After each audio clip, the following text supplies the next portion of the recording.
On my granddaughter's birthday, while laughter and conversation filled the backyard, my son quietly tugged my sleeve 4 times. In that instant, a chill ran through me. It was the old signal, the secret code we hadn't used in more than 20 years. When we finally stepped away from the crowd and I asked him why he used it, my son told me something that nearly made my legs give out. What he revealed exposed the crimes of a devil who had spent years hiding behind the perfect disguise. Before we continue, I just want to say thank you for being here. Take a second to comment and tell me where you're watching from. I always love seeing our community around the world. And a quick note, some details have been adjusted for storytelling and educational purposes, but the message remains true. The moment my son tugged at the sleeve of my jacket, I didn't look at his face. My eyes went straight to my watch, 3:14 p.m. In my mind, that second marked the quiet end of my retirement and the instant my old instincts took control again. My name is Calder Whitlock. I'm 66 years old, and after spending 28 years wearing the badge of the Oregon State Police, I believed I had seen every disguise a monster could hide behind. Retirement in Portland was supposed to be simple. Most of my days were meant to revolve around fixing loose boards on the cedar deck and chasing squirrels away from the bird feeder in the yard. But the pressure on my arm wasn't just a casual touch. It was a signal, a code I had taught my son long ago and never expected to see again. The grip on my sleeve carried a frantic rhythm, the silent pulse of a man who was drowning while standing on solid ground. My son, Rowan Whitlock, is 32. He works as a draftsman, a quiet man who has spent years trying to outrun mistakes from his past. Those mistakes left him with a dangerous trait, an eagerness to believe in second chances, even when the person offering them doesn't deserve the trust. He stood beside me near the gift table, while the backyard buzzed with the noisy chaos of my granddaughter Ria's second birthday party. The air smelled of grilled chicken, sweet cake frosting, and the constant shriek of laughing children. Rowan tugged my sleeve once more harder, this time his eyes flicking toward the center of the yard, as if he didn't dare speak out loud. I followed his gaze. That was when I realized the gathering wasn't just a birthday celebration, it was something else entirely. Something carefully orchestrated. Near the grill stood Delilah, my daughter-in-law of 3 years. She was 34 and worked in what she liked to call boutique investment consulting, the kind of business that always seemed to benefit the house more than the players. She was surrounded by our wealthiest neighbors, the Millers and the Kensingtons, speaking with a confidence that made her appear completely at home in the center of attention. Her posture was flawless. Her smile shone with the same bright polish as the expensive Chardonnay sparkling in the glass she held loosely in her hand. I took a slow sip from my own drink, letting the oaky taste settle on my tongue. It did nothing to calm the uneasy vibration forming in my gut. When you spend 3 decades hunting wolves, you eventually learn to sense the iron scent of blood long before they show their teeth. From where I stood, I watched Delilah motion toward a glossy stack of papers resting on the patio table. Even over the laughter of the children and the music drifting from a speaker by the fence, her voice carried just far enough for me to catch fragments of what she was saying. Rowan tugged my sleeve again, this time with urgency. It was the second time. His fingers tightened briefly, a silent plea he couldn't bring himself to voice. Delilah leaned slightly closer to Mr. Miller, her body language relaxed but calculated. She spoke with the practiced warmth of someone who had rehearsed every word. I caught a phrase drifting through the noise of the party-limited intake window. That phrase always made my ears ring. It usually came moments before someone's savings disappeared. I set my glass down and stepped closer, letting my eyes scan the scene with the cold, methodical attention of a crime scene investigator. My mind cataloged details automatically: body language, positioning, tone of voice. Delilah noticed me approaching. To her credit, she didn't flinch. Instead, she turned with effortless grace, tilting her head slightly as she welcomed me into the circle with a polite gesture. Then she said the word that made my skin crawl. She looked directly at Mr. Miller and described something she called the Cascade Fund, presenting it as a vehicle for frictionless capital. The phrase struck my memory like a hammer against steel. Inside my head, old case files opened instantly. 5 years earlier, I had investigated a fraud ring operating in the Medford district. They used that exact phrase, frictionless capital, to lure retirees into transferring their retirement accounts into shell funds that vanished overnight. By the time the victims realized what had happened, their 401ks were empty and the operators were gone. Rowan tugged my sleeve a third time. I glanced down and saw how pale his face had become under the afternoon sun. In that moment, I understood something important. My son wasn't just uncomfortable, he was terrified. The warm May sunlight suddenly felt less like a summer afternoon, and more like the harsh glare of an interrogation lamp. I straightened my shoulders, feeling the familiar weight of authority return to my posture. Slowly, I lifted my eyes and locked them on the woman my son had married. Delilah met my gaze without hesitation. Her smile didn't falter. It was flawless, polished, and cold like a diamond cut to perfection. And that was when the realization finally settled into place. I wasn't just a father attending his granddaughter's birthday party. I was a target, and the woman standing in front of me was quietly measuring the distance between the knife and my back. I watched the wine turn slowly in Delilah's glass, a pale, expensive amber catching the late afternoon light, while my son tugged at my sleeve with the quiet strength of a man drowning in perfectly calm water. The smile she wore across the yard wasn't simply directed at the neighbors gathered around the grill. It was something wider, something colder. It felt like a net tightening around the branches of my entire family tree. Rowan said nothing. He didn't have to. The tension in his grip spoke loudly enough to echo through my bones. I let him guide me away from the laughter and the clinking of silverware. We drifted past the folding tables and paper plates toward the back of the yard, where the old cedar fence stood weathered and gray beneath the afternoon sun. The scent of damp mulch and cedar bark hung in the air, and the tall laurel hedge cast a shadow that offered just enough privacy for a conversation no one else needed to hear. That was when he did it, the fourth tug, sharp, rhythmic, urgent. It bypassed the thinking part of my brain and went straight to the adrenaline that had kept me alive through 28 years of police work. "Don't look back, Dad," he muttered under his breath, his voice tight as if he were physically restraining something inside himself. "Just walk with me." We stopped in the narrow strip of shade along the hedge. I turned to face him, my voice lowering automatically into the calm, controlled tone I used when a perimeter had been breached. "I felt it, Rowan," I said quietly. "I'm here. Tell me." He swallowed, and I noticed how wide his pupils were so dilated they nearly erased the calm blue of his eyes. "Dad." "She already moved a check," he whispered. The words spilled out quickly as though they had been building pressure inside his chest. "A pre-allocation check. From our joint account." She didn't even wait for my final signature. She just took it. For a moment, the air in my lungs turned heavy, as if the oxygen had thickened into cold metal. The cheerful noise from the party faded into a distant blur, leaving only a sharp, high frequency ringing through my thoughts. My mind was usually a fortress-structured, analytical controlled, but betrayal has a way of slipping through the smallest cracks. How many fathers spend decades building a bridge of trust for their children, only to watch someone else strike a match and burn it down with a smile and a glass of Chardonnay? What Delilah had done wasn't just about money. It was an intrusion, a violation of the quiet sanctuary I had spent a lifetime trying to build for my son.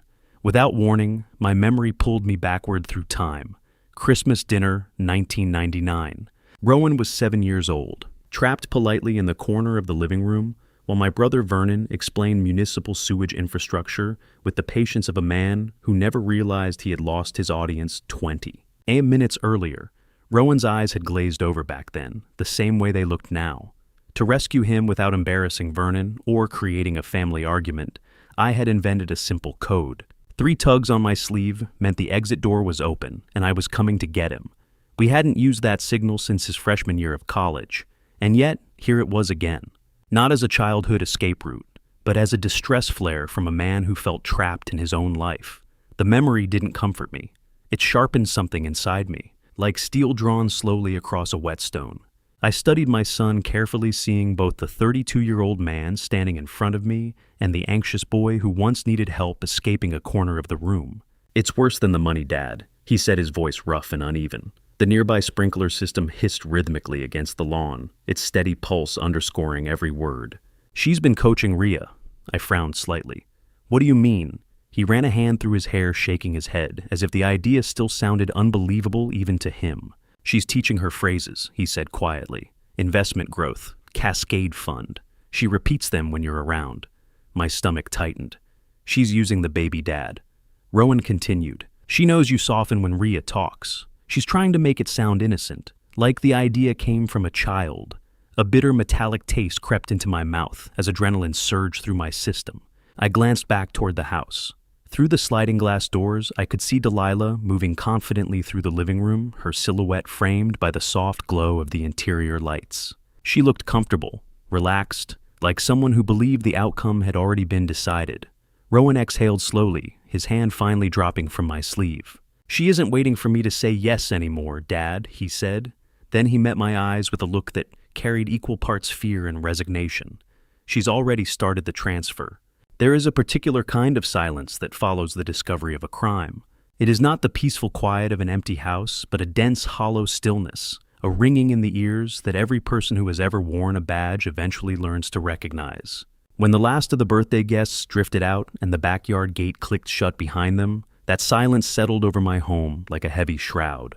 The party lights still glowed faintly across the patio, but the laughter had vanished.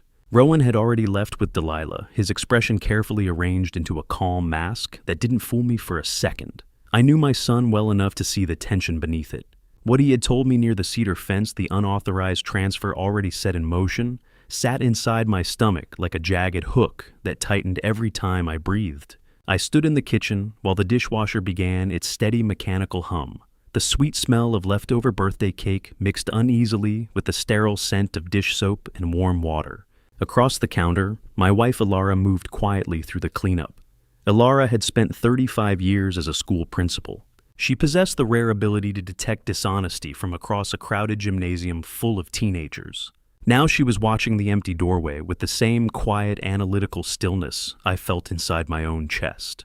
She didn't ask what Rowan had whispered to me near the fence. She already knew something was wrong.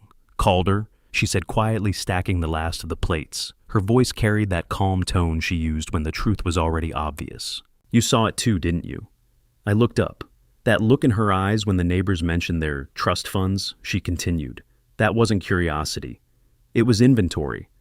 I nodded slowly. The linen shirt I was still wearing from the party suddenly felt heavier than it should have. "He used the signal," I said. Ilara's hands paused. 4 tugs, I continued. "He hasn't used that since he was a kid. He's terrified." I leaned against the counter and exhaled slowly. He told me Delilah already started moving money from their joint account. No consent. No final signature. Ilara froze with a plate halfway to the cabinet. For a moment, she didn't speak. Then she set the plate down carefully. "She told me something too," Ilara said quietly. While we were clearing the snack table earlier, I noticed Delilah's phone sitting face down beside the chairs. She looked at me directly. There was a voice recorder running. I felt the muscles in my neck tighten. She left it recording while we were talking.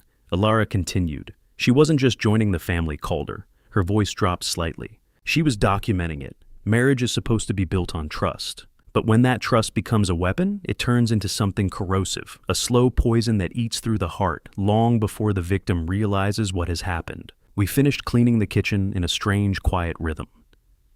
Neither of us said much more. Some conversations don't require words. By midnight, the house was finally dark, but sleep refused to come. Rain began tapping softly against the bedroom window, the sound growing into a steady, restless rhythm that blended with the ticking of the hallway clock. I lay there staring into the darkness, replaying every detail of the evening in my mind. At exactly 11:47 p.m., my phone vibrated on the nightstand. The sudden buzz made my skin tighten. I picked it up and saw a message from Rowan. "I can't wait until the weekend. I'm coming over tomorrow at 7. Please don't tell Delilah." I stared at the words for a moment before responding. Whatever she started, Rowan were ending it tomorrow. After sending the message, I slid quietly out of bed and walked down the hall toward my study. The room smelled the way it always had, old paper dust, and the cold metallic scent of the steel desk I had used for nearly 3 decades of casework. The familiar environment steadied my breathing. I sat down and woke the computer. The pale blue light of the screen cut through the darkness like a thin blade. If Delilah had already breached Rowan's finances, there was only one question left to answer. Had she breached mine? I opened the home security interface and began reviewing the remote access logs. My fingers moved automatically, guided by a kind of muscle memory I hadn't used since the last days of my career. Scroll, timestamp, log in source, scroll again. Then my blood turned cold. The log showed dozens of remote entries over the past 3 weeks. Each login had been made using Rowan's credentials, and every one of them occurred late at night, hours, when I knew my son would have been asleep. I leaned closer to the screen, my pulse beginning to hammer against my throat. Delilah hadn't simply been draining Rowan's savings. She had been using his access to dig into my digital life, my personal files, financial records, and private archives. I stared at the glowing screen as the truth finally settled into place. The predator wasn't circling the perimeter anymore. She had already slipped inside the vault. I was already halfway through my third cup of black coffee when the headlights of Rowan's truck swept across the kitchen wall. The light moved in uneven streaks jerking across the cabinets and refrigerator, not the steady approach of a man coming home, but the frantic path of someone trying to outrun something close behind him. The discovery from the night before still sat heavily in my mind. Learning that Delilah had been quietly stripping away my digital privacy while I slept left a sour metallic taste in my mouth that no amount of caffeine could erase. I opened the back door before Rowan even reached the porch. Outside, the gray Portland dawn was breaking through a curtain of relentless rain. The yard had dissolved into a blur of charcoal soil and slate-colored puddles, the cold drizzle tapping steadily against the roof. Rowan stumbled inside. His denim jacket was soaked through, clinging to his shoulders like a heavy second skin. His hair hung damp against his forehead, and he looked like a man who hadn't closed his eyes in days. Deep shadows pooled beneath his eyes, and his hands trembled with a thin, constant vibration that he couldn't quite control. I pulled a chair away from the kitchen table and guided him down into it. The small room filled with the mingled smells of stale coffee and wet fabric. "You look like hell, son," I said quietly. He leaned forward, elbows on his knees. "I haven't slept, Dad," he admitted, his voice cracking under the strain. "Every time I close my eyes, I see my bank account dropping to zero." He dragged a hand over his face. "It feels like a countdown. I can't stop." Rain rattled softly against the window while the coffee maker clicked behind me. "She didn't just suggest the investment," Rowan continued. "She's already drafted the resignation letter for my brokerage account." I frowned. "What do you mean drafted?" "She typed the whole thing," he said. "All formal, clean, ready to send. She says once I close the account, the money can move straight into the Cascade Fund." He swallowed. "She's got the mobile transfer queued on her phone. All she needs is my fingerprint to authorize the final transfer." The calm precision of it made my skin prickle. There's a difference between a bad investment and a crime. A bad investment leaves you embarrassed. A crime convinces you that you're lucky. That's how the hook sets. Rowan reached into the inside pocket of his jacket and pulled out a thick stack of documents. He spread them across the kitchen table with shaking hands. The pages were glossy, professionally printed prospectuses for something called the Cascade Private Capital Fund. The paper itself was thick and expensive, embossed with gold foil lettering that caught the dim morning light. Every page radiated exclusivity, an invitation into a world of wealth carefully curated for a select few. "She says it's a friends and family allocation," Rowan whispered. His eyes remained fixed on the documents as if they might suddenly move. "She told me I'm lucky to even have access to it." He paused. "She says the intake window closes at the end of the month." I leaned forward and pulled the stack closer. "In my experience, Rowan," I said, slowly, "the person explaining how lucky you are is usually the one holding the deck." The papers felt heavier than they should have. Inside those 17 pages sat the balance of my son's future $420,000 in retirement savings. His entire 401k. The paper felt too polished, too expensive. Holding it reminded me of something oddly familiar.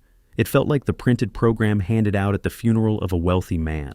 My eyes began moving across the pages, scanning the text with a professional focus I hadn't felt since the day I turned in my badge. My mind shifted automatically into investigative mode, searching for the small inconsistencies predators always leave behind. Fraud always leaves fingerprints. You just have to know where to look. Legal disclaimers, return projections, asset management structures. I flipped through page after page until I reached the leadership section. That was when my breath caught. Printed neatly near the center of the page was a name. Director of Acquisitions, Griffin Holt. For a moment, the kitchen seemed to shrink around me. I stared at the letters as if they might rearrange themselves into something else, but they didn't. Griffin Holt. The name hit me with the weight of a physical blow. 10 years earlier, during one of the final major cases of my career, that name had surfaced repeatedly during an investigation into a regional Ponzi scheme. The operation had gutted the retirement savings of 50 families across Oregon and Northern California. By the time we closed in, Holt had vanished. No arrest, no body. Just empty bank accounts and a trail that went cold. The case had haunted me long after I retired. Now the ghost from that investigation was sitting on the kitchen table inside a glossy investment brochure. I looked up at Rowan slowly. My pulse had begun hammering steadily in my throat. The realization settled into place piece by piece. Delilah wasn't just a manipulative investor. She wasn't even just a con artist. She was working for the man who had built one of the most devastating financial traps I had ever seen. And that meant something far worse than stolen money. It meant the trap had already been set. I spread the 17 pages across my mahogany desk, like a deck of cards, waiting to see which one would finally reveal the hand Delilah was playing. My study had always been a place of quiet reflection, the air thick with the comforting scent of polished wood and aging paper. Normally, it was a sanctuary for careful thought. This morning, however, it felt more like a command center preparing for a confrontation. Through the closed door, I could hear Rowan pacing in the kitchen. His boots struck the linoleum in slow, restless rhythms that carried through the hallway. My son was waiting for reassurance, for some sign that everything could still be fixed. But as I lifted my jeweler's loupe and leaned closer to the documents, a darker suspicion crept into my mind. What I might find here wasn't a lifeline. It might be a trap already tightening. The document itself was impressive at first glance. Every page looked professionally assembled, dense with legal language and impressive formatting, designed to overwhelm anyone who read it too quickly. I started where fraud often reveals itself inside the legal boilerplate. My eyes scanned line by line, paying attention not to the meaning, but to the structure, the spacing between words, the slight shifts in typeface, the subtle differences in font weight that only show up when a document has been assembled from multiple sources. "Nice font, Delilah," I muttered quietly to the empty room. Too bad the registration number belongs to a dissolved shell company. That was the first crack. The deeper I went, the worse the picture became. Buried inside a wall of dense legal language was a subscription agreement clause that made my pulse spike. The wording was careful, almost elegant, but the meaning was brutal. The clause didn't simply authorize an investment transfer. It granted the fund-sweeping power of attorney over the investor's entire estate in the event of market volatility. In plain terms, it meant that if anything went wrong in the market, the fund could legally take control of everything. Savings, assets, property. It wasn't an investment agreement. It was permission for financial annihilation. Do you know why scammers hide the truth in fine print? Because they understand how people read. After the third, whereas in heretofore most eyes glaze over, the brain begins to drift. By the time the dangerous language appears, the reader has already stopped paying attention. Fraud depends on boredom. The thicker the stack of paper, the more legitimate people assume it must be. Most investors see a heavy packet and think it represents authority and credibility. But I spent 28 years learning the opposite lesson. The more paper someone hands you, the more likely they're hiding something inside it. I shifted my attention from the contract language to the physical footprint of the fund itself. According to the prospectus, Cascade Private Capital operated out of a prestigious office on West Georgia Street in Seattle. That address should have belonged to a major financial firm. Instead, when I logged into a private investigative database I still maintained from my years on, the truth surfaced almost immediately. The suite number corresponded to a Level 1 mail forwarding service, a $40 a month digital mailbox. The service operated out of a narrow storefront, wedged between a dry cleaner and a travel agency that had been closed for years. No legitimate multi-million-dollar fund conducts business from a strip mall mailbox. Next, I examined the projected returns, 18 to 22% annually. Those numbers weren't just optimistic, they were mathematically impossible. That kind of guaranteed performance was the exact signature used in the Ponzi structure Griffin Holt had deployed 10 years earlier when he drained retirement accounts across 3 states. My hands remained steady as I continued reading, but the air in the room felt heavier with each page I turned. It carried the tense stillness that settles over the Pacific Northwest before a summer thunderstorm. I knew the smell of a hunter's trail, and the scent here was unmistakable. When I reached the final page, however, something stopped me cold. A section labeled Collateral Assets had been customized for the investor profile. At first glance, it listed Rowan's financial accounts. But below those entries appeared something far more disturbing. The document included the exact appraised value of my home. It also listed a detailed inventory estimate for my private coin collection information Rowan himself barely knew. I leaned back slowly. Those details could only have come from my personal financial records. Delilah hadn't just been manipulating Rowan. She had been quietly cataloging my entire life through the digital backdoor I discovered the night before. Then my eyes dropped to the signature block. Tucked into the lower corner of the page was a faint digital watermark, a stylized ghost. It wasn't the mark of any financial institution, but I had seen it once before. Years earlier, it had appeared in a cold case file tied to an international forgery network, specializing in high-value identity theft. I stared at the symbol as the realization settled into place. Delilah wasn't just working for Griffin Holt. She was part of something far larger, a precise instrument inside a machine that operated far beyond our family. I didn't pick up the desk phone. I pulled a burner from the false bottom of my humidor, the keypad light glowing like a predator's eye in the dim study. The smell of old tobacco and cedar clung to the plastic casing as I punched in a number I'd memorized years ago and never intended to use again. I waited the sound of static on the line, humming in my ear, while I watched the rain lash against the window pane. Somewhere in the house, a floorboard creaked Rowan, likely still vibrating with the shock of Griffin Holt's name. When the line finally clicked open, the voice on the other end was sharp, cautious, and unmistakably professional. Calder Michelle Torres asked, her tone shifting from formal to surprised. "You haven't called this line since the 2021 retirement party." Michelle Torres had been my best investigator for 6 years, a woman with the patience of a sniper, and a mind that processed data like a supercomputer. I leaned back into the shadows of my chair, my voice dropping into the low, authoritative frequency. "I've got a dry run being repeated in my own living room, Michelle. I need the deep dive." I told her about the ghost watermark I'd found on the Cascade Fund documents. There was a pause, a heavy silence that lasted 3 beats too long. "That mark isn't just a signature, Calder," she said, her voice dropping an octave. "We've seen it in 3 active Pacific Northwest fraud cases this quarter. Our intel suggests it belongs to a forger currently suspected of working for the Canadian mob, not just some independent ring." The air in my study suddenly felt colder. In my world, a coincidence is just a piece of evidence that hasn't found its partner yet. This wasn't just about a greedy daughter-in-law. This was about an incursion. I provided the name and social security number I'd lifted from Rowan's tax returns, Delilah Mercer. Michelle's keyboard began to clatter a rhythmic, frantic sound that I could hear clearly through the receiver. As she worked, my mind drifted back to the Phantom Fund case of 2018. We'd chased shadows for months while 3 families were systematically stripped of their homes and dignity. That was a dry run too, a test of the fences before the real predators moved in for the kill. "A clean record isn't a sign of innocence," Calder Michelle muttered as the search results populated. "It's a sign of a high-budget janitor. Delilah Mercer's digital footprint is scrubbed so white it's blinding. No social media before 2015, no credit history before she moved to Portland. Check the aliases, I told her, my jaw tightening. Look for Sudbury or Mississauga connections. I knew the pattern. Then she went silent. That particular professional silence that meant she'd found the first hole in the lie.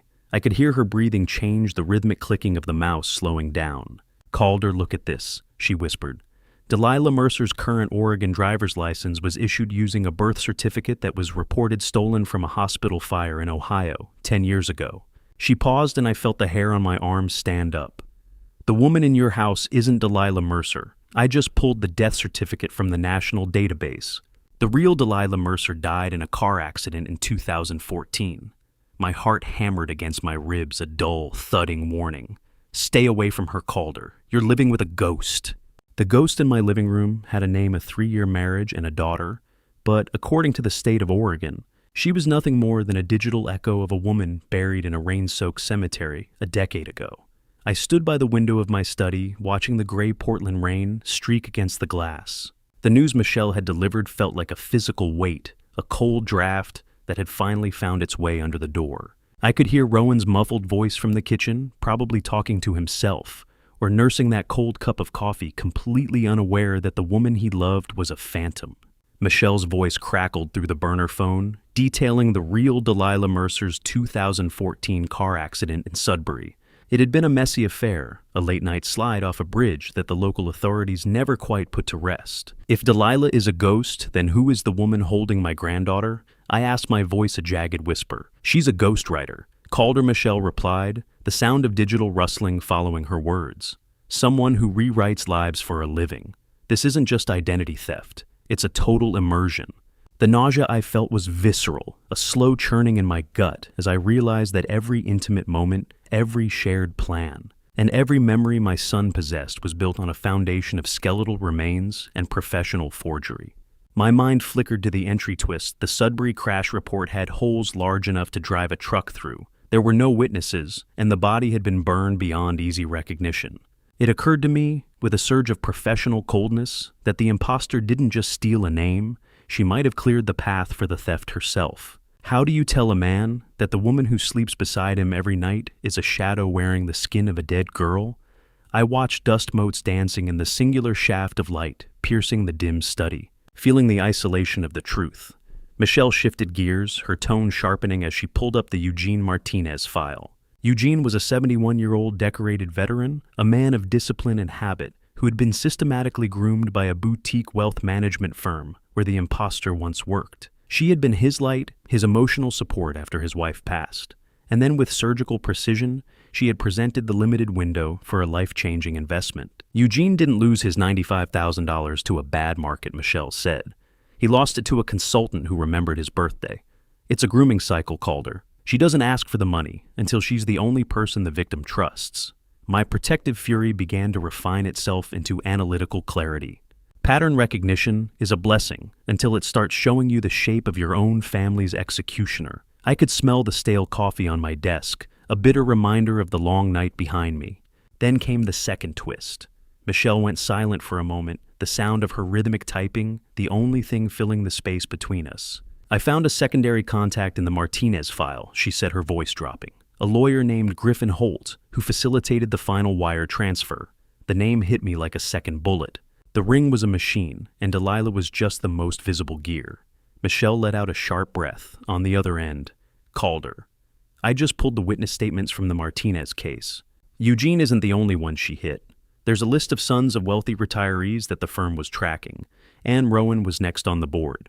The realization that my son had become nothing more than the next entry on a predator's checklist filled me with a cold, disciplined fury. I sat at my desk watching the digital clock shift to 6 p.m., the red numbers glowing against the dark mahogany surface like a countdown bleeding slowly towards zero. Instinct alone was no longer enough. I needed proof, something clinical and irrefutable. So I called Stephen Gallagher. Stephen had spent 2 decades as a forensic accountant working complex financial cases for the Crown. He was the kind of man who could locate a missing penny buried inside mountains of corporate filings and offshore transfers. If anyone could dissect the Cascade Fund documents with surgical precision, it was him. An hour earlier, I had sent him every encrypted file I possessed. The moment he answered, the tone of his voice told me the truth was already worse than I expected.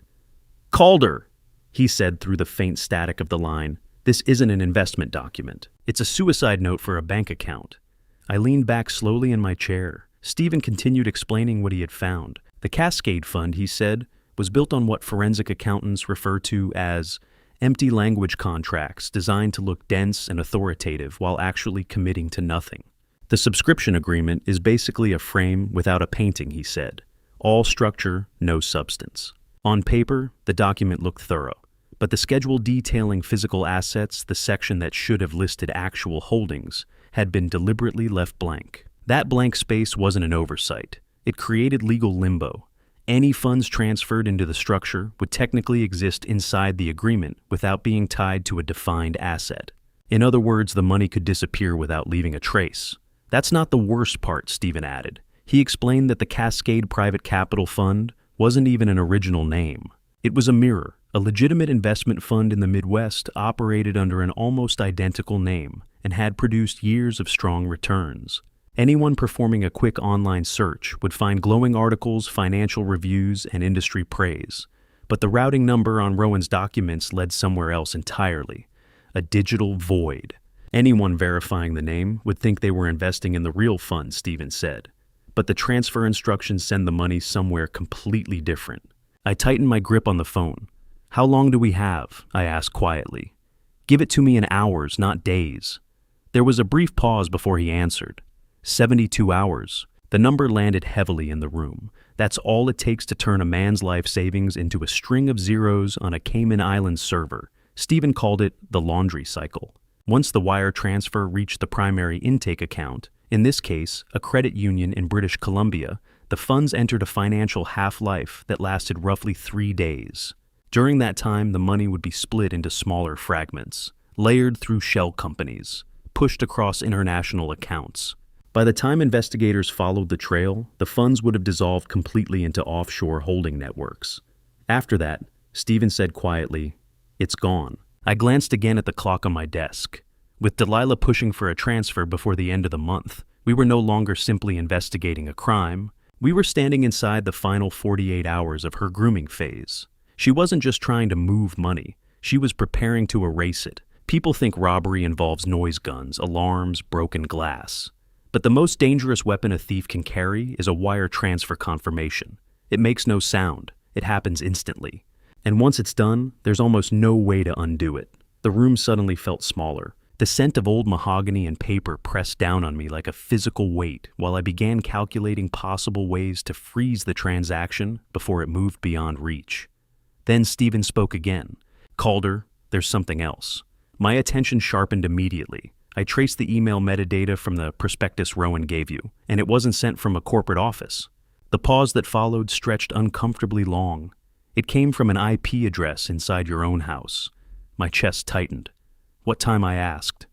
3:15 a.m. yesterday morning. A wave of cold realization moved through me. Delilah had been sitting inside my guest room, using my own Wi-Fi network to send the documents designed to destroy my son's future. I had been asleep less than 20 feet away. The betrayal suddenly felt larger than financial fraud. It was territorial. The hunter wasn't outside the camp anymore. She was already inside, sharpening her knives beside my fire. At that moment, the study door creaked open. The sound cut through the silence like a gunshot. I looked up. Rowan stood in the doorway, pale and trembling, the whites of his eyes stark against his exhausted face. One glance told me everything. The pressure had finally reached its breaking point. "Dad," he whispered. His voice shook so badly the word barely crossed the room. "Delilah just asked for my login." I felt my pulse quicken. "She says the window's closing tonight," he continued, swallowing hard. "She says, if I don't move the money now," his voice faltered, "we lose everything." The harsh scrape of my chair across the hardwood floor was the only warning before I lunged forward to catch my son. Rowan looked like a man about to collapse inward, his knees threatening to buckle beneath the crushing pressure of the demand Delilah had just placed on him. There was no time for hesitation, no space for fear to settle in his mind. I grabbed my jacket from the back of the chair and pushed him toward the front door before he could even form another sentence. Within minutes, we were in my car, the engine roaring to life as I steered us toward his apartment. My hands gripped the wheel with the sharp, focused tension I remembered from years behind the wheel of a patrol car, responding to a 1033 officer in need of assistance. The gray Portland morning streamed past us in streaks of rain and steel-colored clouds, but my thoughts had already moved ahead of the car. I was picturing his apartment, every corner of it, already searching for whatever trap Delilah might have left behind. When we stepped inside his living room, the smell struck me immediately. Stale air mixed with damp fabric and unwashed laundry, the scent of a space that had been lived in under pressure rather than comfort. My eyes instinctively began sweeping the room. Old habits never fade. I checked corners, shelves, and reflections in dark glass, watching for the faint glimmer of a hidden camera lens or the unnatural placement of a recording device. Delilah had not wasted her time. The entire apartment had been quietly transformed into something resembling a stage set, designed to manufacture urgency. Glossy financial magazines, most of them counterfeit at a glance, were neatly fanned across the coffee table as though they had been studied repeatedly. In the far corner stood an easel board, covered in charts, rising lines, and projected returns that all pointed upward in triumphant green arrows. It was a theater of opportunity. But more than that, it was a theater of pressure. I guided Rowan toward the sofa and pushed him down onto it. His phone vibrated again in his hand, lighting up with yet another incoming message. "Put the phone down," Rowan, I said, sharply. My voice carried the flat-controlled tone of a lead investigator managing a volatile witness. "You're not an architect right now. You're a witness." He stared at me, clearly struggling to steady himself. His hands shook so violently that he finally pressed them beneath his thighs in an attempt to hide the tremor. "She says if I don't do it now, we lose everything," he whispered. His voice sounded thin and fragile. "The house, Ria's school fund, all of it." I lowered myself down in front of him so that he had no choice but to meet my eyes. I already knew this wasn't just about money. Predators never rely on a single hook. "There's something else, Rowan," I said quietly. "Tell me." The resistance inside him finally broke. His shoulders sagged as the truth surfaced. Delilah had discovered the records from the worst chapter of his past, a hit-and-run DUI from years ago when he was younger and reckless. But she hadn't simply stumbled onto those records. She had hunted them down. Shame is a predator's favorite weapon. It waits patiently until a person is exhausted, then sinks its teeth into the softest part of their history and refuses to let go. She said, if I don't sign the transfer, Rowan admitted she'll send the dash cam footage to my firm and to child services. His eyes dropped to the floor. They'll pull my license. I'll lose my job, and they'll question my custody of Rhea. A cold anger began climbing steadily through my chest. The cruelty of the plan revealed itself piece by piece. Delilah had not simply uncovered the old arrest report. She had paid Griffin Holt to track down the officer who made the original stop and bribe him for access to the unedited footage. That level of preparation wasn't improvisation. It was engineering. She didn't discover those records, I said slowly, my voice hardening into iron. She built a cage for you. Rowan looked up at me helplessly. She fed your shame just enough to keep you on a leash. The woman he had fallen in love with had not built a life with him. She had constructed a prison around him, one with walls so transparent he never realized he was trapped. Rowan's eyes drifted toward the wall clock above the television. The steady ticking sounded unnaturally loud in the silent room, each second striking like a hammer against metal. He'll be here at noon, Rowan said quietly. My stomach tightened.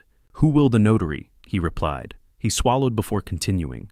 Delilah arranged for him to come finalize the liquidation papers. She said he's a family friend who handles all of her sensitive legal work.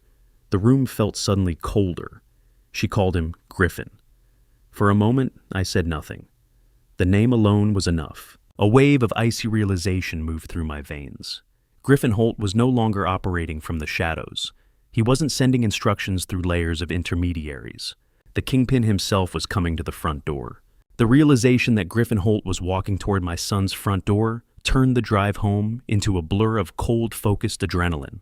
If they were hitting Rowan this hard, applying pressure to every fracture in his history, then my own house was likely already compromised. I returned home late Tuesday night, the Portland rain slicking the driveway into a dark mirror. I had left Rowan under Alara's watchful eye, at a secure location, a friend's cabin, where the perimeter was clear and the phone lines were dead.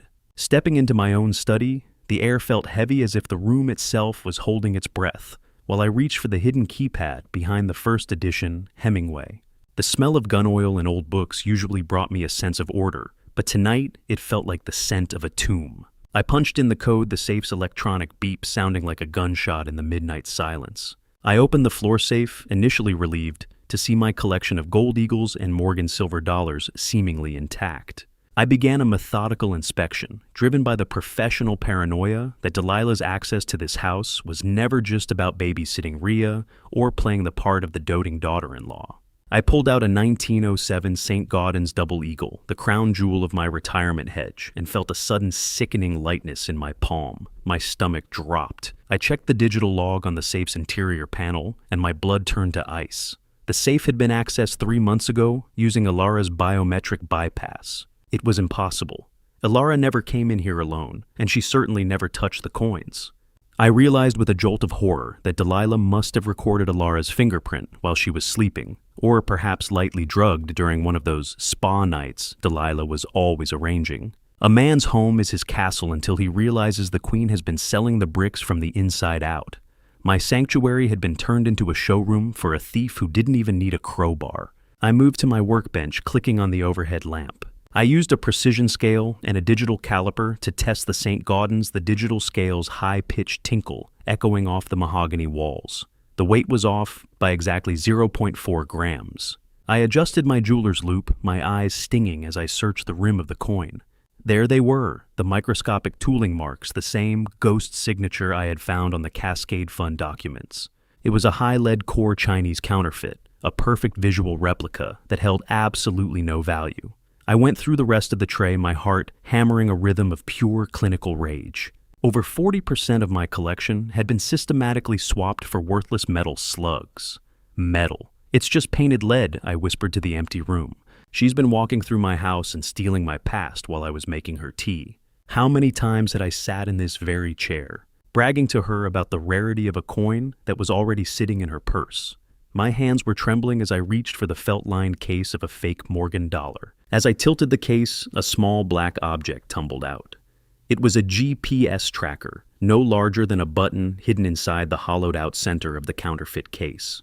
I stared at the tracker's blinking red light and realized Delilah wasn't just a thief. She was a jailer, and I had just walked right back into the center of her web.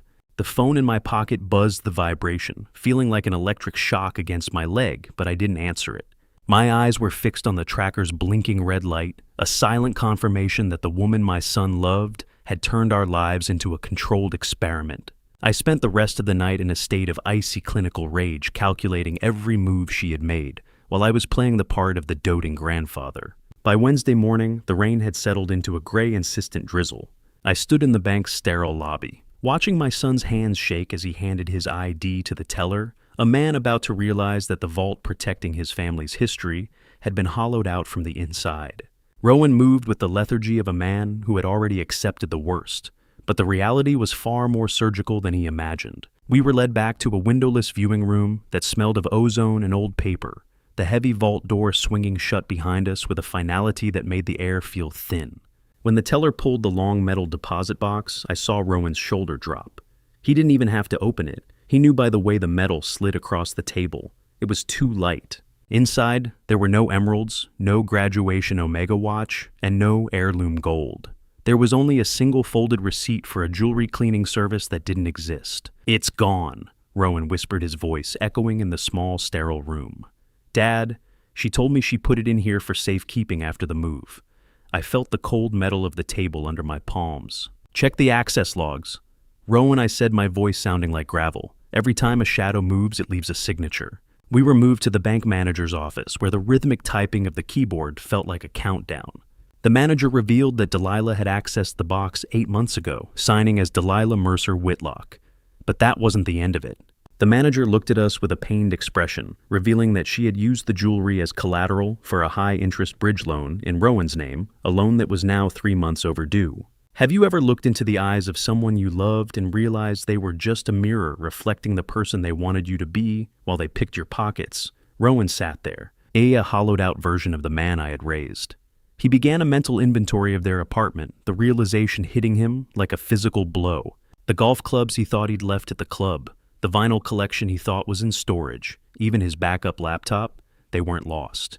They were liquidated. He recalled Delilah's comforting voice, the way she'd sigh and tell him he was getting forgetful because he was too stressed at work. "That's the hallmark of a professional son," I said, my heart breaking for him. "They don't just steal your things, they steal your confidence so you won't look for them." The ink on the final document the manager handed us was blue, simple and final. It was a pawn slip Rowan found tucked in the corner of the empty box for his grandmother's wedding ring. It was dated the very morning of their first wedding anniversary. Rowan dropped the slip, his face twisting into a mask of pure, unfiltered rage. "She didn't just take the money, Dad," he said, his voice cracking. "She took my mother's memory and sold it for $40 a month." The drive from the bank to the state police HQ was the longest 10 miles of my life, the silence in the car vibrating with Rowan's raw, wounded fury. I didn't use the visitor's entrance. I swiped my retired officer's badge at the side gate, the heavy magnetic lock clicking open like the jaws of a trap finally being set. The smell of institutional floor wax hit me as we moved through the corridors, a scent that usually meant order, but today smelled like a crime scene stretching back years. Michelle Torres was waiting in a secure briefing room, her face lit by the cold blue glow of a digital map, displaying a multi-state fraud ring. She didn't waste time with pleasantries. "They don't want the 401k Rowan," she said, her voice dropping as she pulled up a series of decrypted emails. "That's just the appetizer. They're after the main course." The map showed 12 families targeted across 5 states, all following the same predatory cycle. Then she dropped the first hammer. Delilah had already applied for a life insurance policy on Rowan, including a double indemnity clause for accidental death. My son's face went pasty, his eyes fixed on the screen as the implication of a permanent exit strategy settled into the room. "Look at the timestamp on this email." Michelle continued, pointing to a message from Griffin Holt. "She was planning your chance meeting at the gym 6 months before it actually happened. How many accidental tragedies are actually just the final line of a well-written script? I felt the cold laminate of the briefing table under my palms as I read the specific directives Delilah had. Received. This wasn't just about Rowan's savings. It was a long-game infiltration. The goal was my probate information, my private security codes, and the total liquidation of the Whitlock estate, all 2.8 million of it.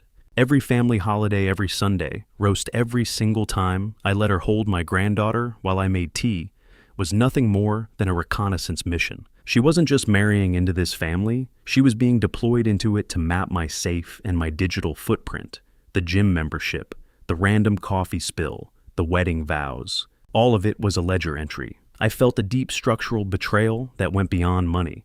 It was the violation of my sanctuary, the weaponization of my son's need for love against the very person he should have been able to trust most. Pattern recognition is a cop's greatest tool, but seeing it applied to my own family felt like a slow-motion execution. Michelle tapped a final key, bringing up a grainy surveillance photo from a park. It showed Delilah meeting with a man whose face made my pulse hammer against my ribs. It was the same officer who had arrested Rowan for his DUI years ago. The realization hit me with a sickening thud. The arrest hadn't been a piece of bad luck, she discovered. It was a staged event to create the shame they needed to control him. My hands gripped the edge of the table so hard the wood groaned in the quiet room. She didn't just find his past. Michelle, I whispered, my voice thick with a lethal clinical rage. She manufactured his downfall to make herself the only person he could trust. We weren't looking at a wife anymore. We were looking at a saboteur who had been living in our guest room. The walk from the state police headquarters back to the parking garage felt like crossing a field I finally understood was filled with mines. Every echo of footsteps in the concrete corridors sounded sharper than usual. Every shadow seemed to carry the weight of something hidden. But now at least I had the map. The cold focus in my veins made the steering wheel feel less like a tool and more like an extension of my own bones. Most people believe history simply happens to them, unfolding one moment after another without design. Yet, when I returned home and sat before the pale blue glow of my computer screen, I realized something unsettling. My son's life hadn't been unfolding naturally at all. It had been written like a script one that a stranger began drafting 3 years before Rowan even met her. The only sound in the study was the low hum of the computer fan and the steady click of my mouse. Stephen Gallagher had just sent over an encrypted data package he'd managed to reconstruct. What I was looking at wasn't just a collection of files. It was a digital autopsy of Delilah's past. Stephen had managed to recover fragments of search history from a laptop she believed she had wiped clean back in 2021. The log entries moved chronologically across the screen as I scrolled. At first they looked ordinary. Travel searches, fitness programs, financial articles. But then my breath caught in my throat. My own name appeared in the search records, Calder Whitlock. The next line read, Oregon State Police retirement date.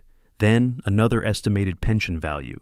I leaned closer to the monitor, feeling a slow chill climb up my spine.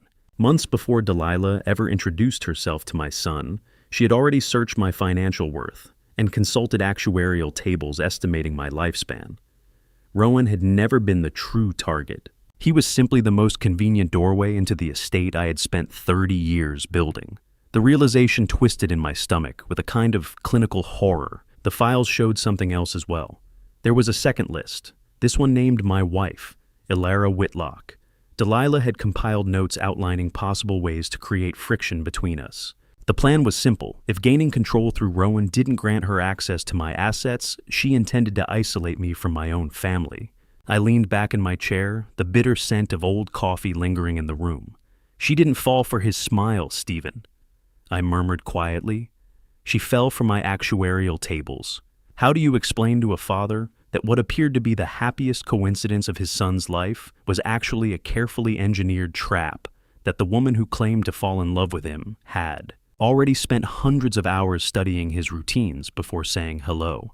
The recovered data made it painfully clear. Delilah had joined Rowan's gym exactly 2 weeks before the day they first met at the juice bar. She had created automated alerts for his social media posts and tracked his daily jogging routes through a fitness application until she knew his running pace better than he did. Even their first conversation had been calculated. The protein shake she spilled on the floor that day, the moment Rowan always described as a clumsy, charming accident, had been timed deliberately. It wasn't an accident. It was a tactical insertion. 4 months of surveillance and preparation just to engineer a chance encounter.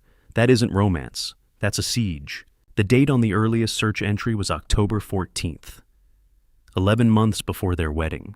The hunt had begun long before the prey ever knew the season was open. My anger didn't explode outward. Instead, it sharpened inward, focusing into something colder and far more controlled. My fingertips rested calmly against the polished surface of my desk, but inside my mind, a single thought burned. Someone had invaded my family. Then I opened the final recovered folder, images. They had been pulled from a deleted cloud archive. The first photograph made the hair rise on the back of my neck. Delilah stood on the sidewalk outside my own house. The timestamp showed it had been taken a full year before she married my son. She held a folded floor plan of the neighborhood in one hand, her gaze fixed directly on my front door with the patient intensity of a predator studying its prey. I enlarged the image slowly. That was when my pulse began hammering. She wasn't alone. Beside her stood a man whose face had been blurred by motion as the photo was taken. But one detail remained perfectly clear: the heavy gold signet ring on his hand. I had seen that ring before. Years earlier, during a tense deposition tied to the Ponzi investigation, Griffin Holt had worn the same distinctive band. The ghost I thought had vanished from that case wasn't hiding inside digital records. He had been standing on the curb outside my house. The walk from my study to the kitchen felt like moving through a house that was no longer mine, but a crime scene I hadn't finished processing. I sat in the parking lot across from the coffee shop, the headset in my ear crackling with the ambient noise of a crowded cafe and the heavy rhythmic thumping of my son's heart. Through the window of Stumptown Coffee, I watched Rowan approach the corner table, where Delilah sat, her posture as poised and predatory as a hawk. The smell of roasted beans and wet raincoats seemed to drift through the receiver, or perhaps my mind was simply filling in the gaps of the institutional gray afternoon. Rowan took a seat, his phone recording every vibration from his front shirt pocket. I listened as he began his performance, his voice pitched in that specific submissive tone of an apologetic husband. "I'm sorry for the hesitation, Delilah," he said, and I could hear his shallow, controlled breathing. "I just wanted to make sure we were doing what's best for Rhea."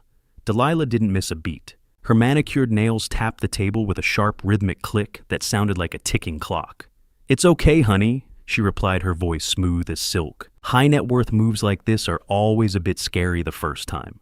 Sensing the imminent payday, she dropped her guard, detailing the Cascade private capital structure with a terrifying predatory grace. She leaned in closer, whispering that the notary who would sign the final documents was a close family friend named Griffin. The name sent a jolt of ice through my chest. It confirmed the ring's local presence and the absolute lack of independent oversight. Hearing her voice through the receiver was like listening to a siren, beautiful, melodic, and designed to lead a man straight onto the rocks. She was good. She was the kind of professional who could sell a drowning man a lead vest and make him thank her for the wait. Delilah then provided the exact wire transfer details for a credit union in British Columbia, her voice steady as she explained they avoided big banks for processing speed. She confirmed the 18 to 22% annual returns on audio, explicitly telling Rowan that the intake window would slam shut in less than 24 hours. I noted every admission, every fraudulent solicitation, and every unregistered security claim, as if I were back on active duty building a case for a prosecutor I hadn't met yet. "The money will be working for us within 72 hours of the transfer hitting this account," she promised. 72 hours, Rowan repeated, and I could hear the grit in his voice. "And then it grows 3 times faster than a standard 401k. How many times had she sat across from a victim and watched the hope in their eyes while she planned their bankruptcy? As Rowan stood to leave, Delilah's voice took on a playful, chilling edge. She mentioned she'd already packed a bag for a surprise celebration trip to Vancouver. The satisfaction of the trap being set was instantly replaced by a cold, hard urgency. She wasn't just planning a vacation, she was ready to flee the moment the wire cleared. Rowan walked out into the rain, his face deathly still, as he passed my car without a glance. He reached the sidewalk and whispered into the hidden mic, the sound of an espresso machine hissing in the background of the recording, finally cutting out, "She's ready, Dad. She's already got the passports in her purse." The drive back to my house was a hollow exercise in restraint. Beside me, the recording hidden in Rowan's pocket felt like a live wire, humming, with every detail of Delilah's carefully planned escape. I kept my eyes on the road and my hands steady on the wheel, but my mind had already moved beyond the wire transfer she was pushing. For weeks, a darker possibility had been flickering at the edge of my instincts, something I hadn't wanted to name. There is a certain kind of cold that settles in a detective's gut when he realizes the family tree he's spent years nurturing might be nothing more than plastic branches and carefully arranged lies. When we stepped through the front door, the house greeted us with the soft scent of lavender baby lotion. Under normal circumstances, it would have been comforting. Now it felt like perfume sprayed across a crime scene. Rhea, my 2-year-old granddaughter, sat on the living room rug, surrounded by wooden blocks. Her curls bounced as she laughed quietly to herself, stacking and knocking down towers that clattered against the hardwood floor. She had no idea she was the center of a battle measured not in emotions, but in millions of dollars.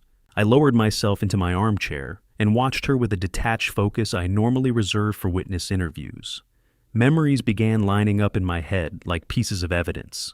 The emergency birth in a small hospital 3 hours away, the chaotic night, and Delilah's stubborn refusal to provide the Whitlock family's medical history when the nurses requested it for the records. She had brushed it off as a privacy concern. At the time, it seemed odd but harmless. Now it felt deliberate.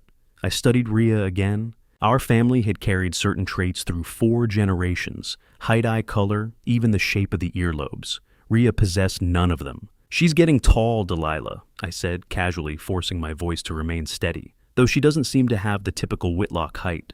Delilah barely glanced up from her phone. Her manicured fingers moved rapidly across the screen. "Genetics are a roll of the dice," Calder, she replied dismissively.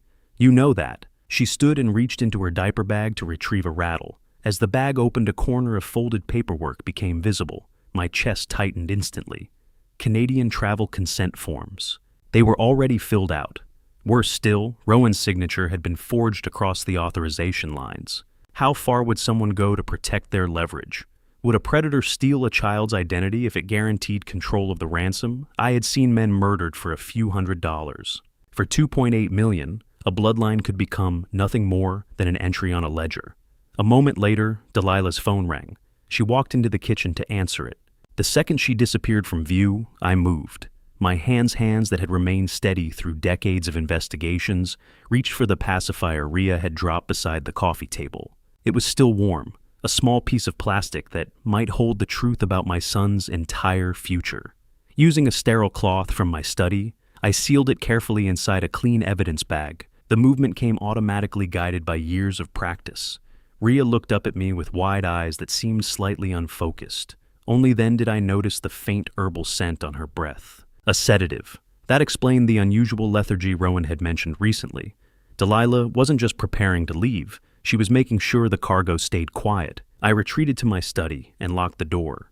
Within seconds, I was logged into a secure laboratory portal I had used during my consulting years. I initiated a 72-hour expedited paternity comparison using the DNA sample Rowan had provided during his last medical exam. My finger hovered briefly above the screen before I clicked confirm.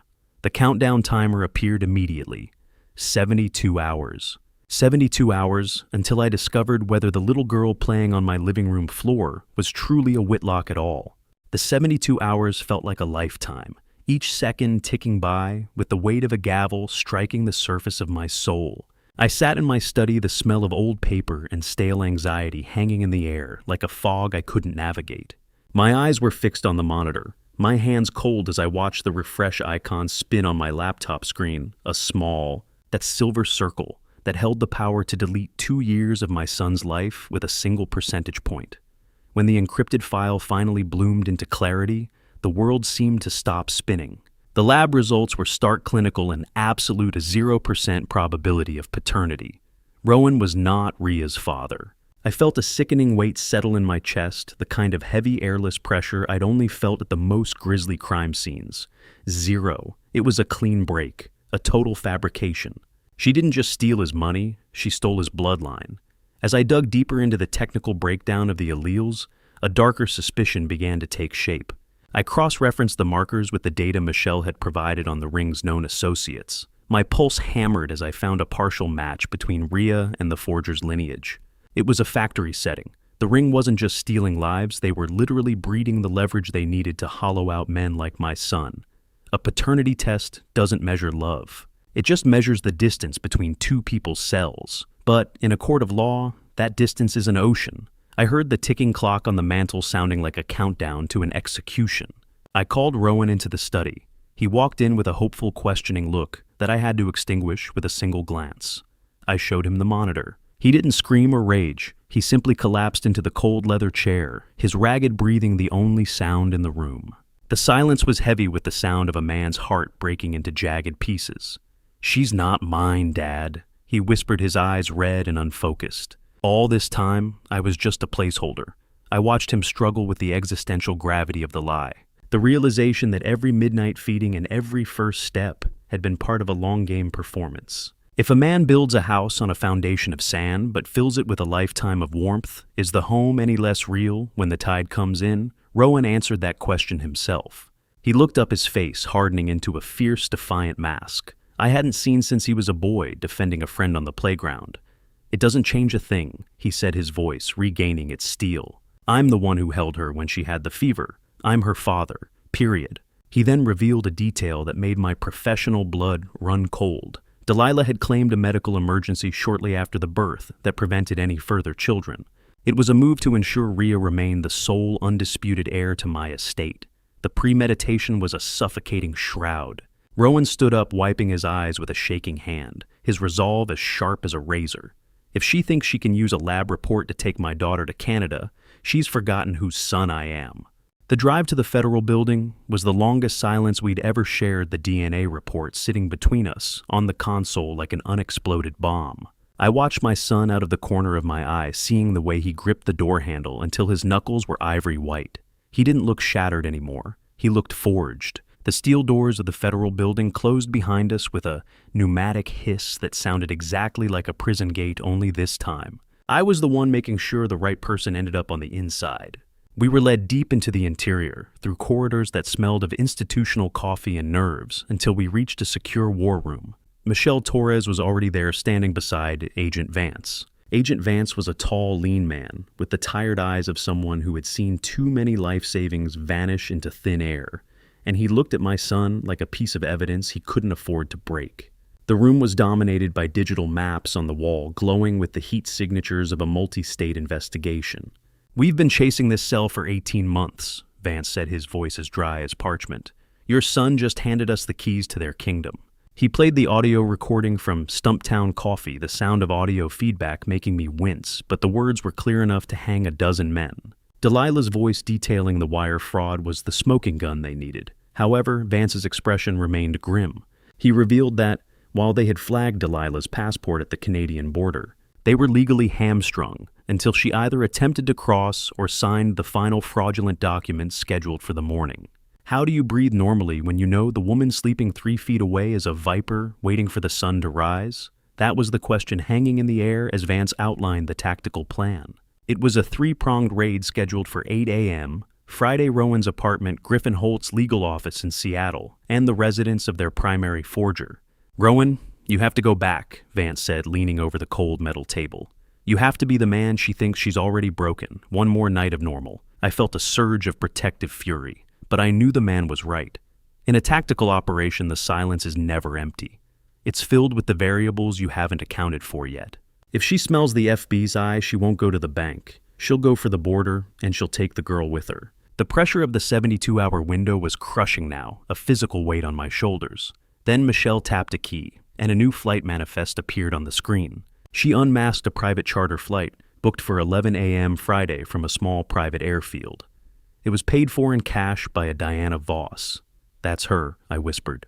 "She's not waiting for the bank transfer to clear. She's leaving as soon as the signature is on the paper." The arrest window wasn't just tight, it was a needle's eye. Vance looked Rowan dead in the eye, his voice dropping to a low, lethal register. "If she takes that child and reaches that airfield before we breach, she's gone. You cannot fail tonight." The walk back to the parking garage felt like stepping into the cold air before a dive. I had spent my career learning that the most dangerous moment isn't when you're in the dark. It's when you finally think you've seen everything and you let your guard down for one heartbeat. By the time I arrived home at 6 o'clock, a deceptive sense of control had settled over me. I retreated to my study, the blue light of the monitor illuminating the final investigative logs I was syncing with the FBI's cloud server. My hands were steady, my mind already cataloging the victory. Ilara and I shared a tense dinner, the clinking of silverware against china, the only rhythm to our hushed conversation about the psychological parent doctrine we would need to secure Ria's future.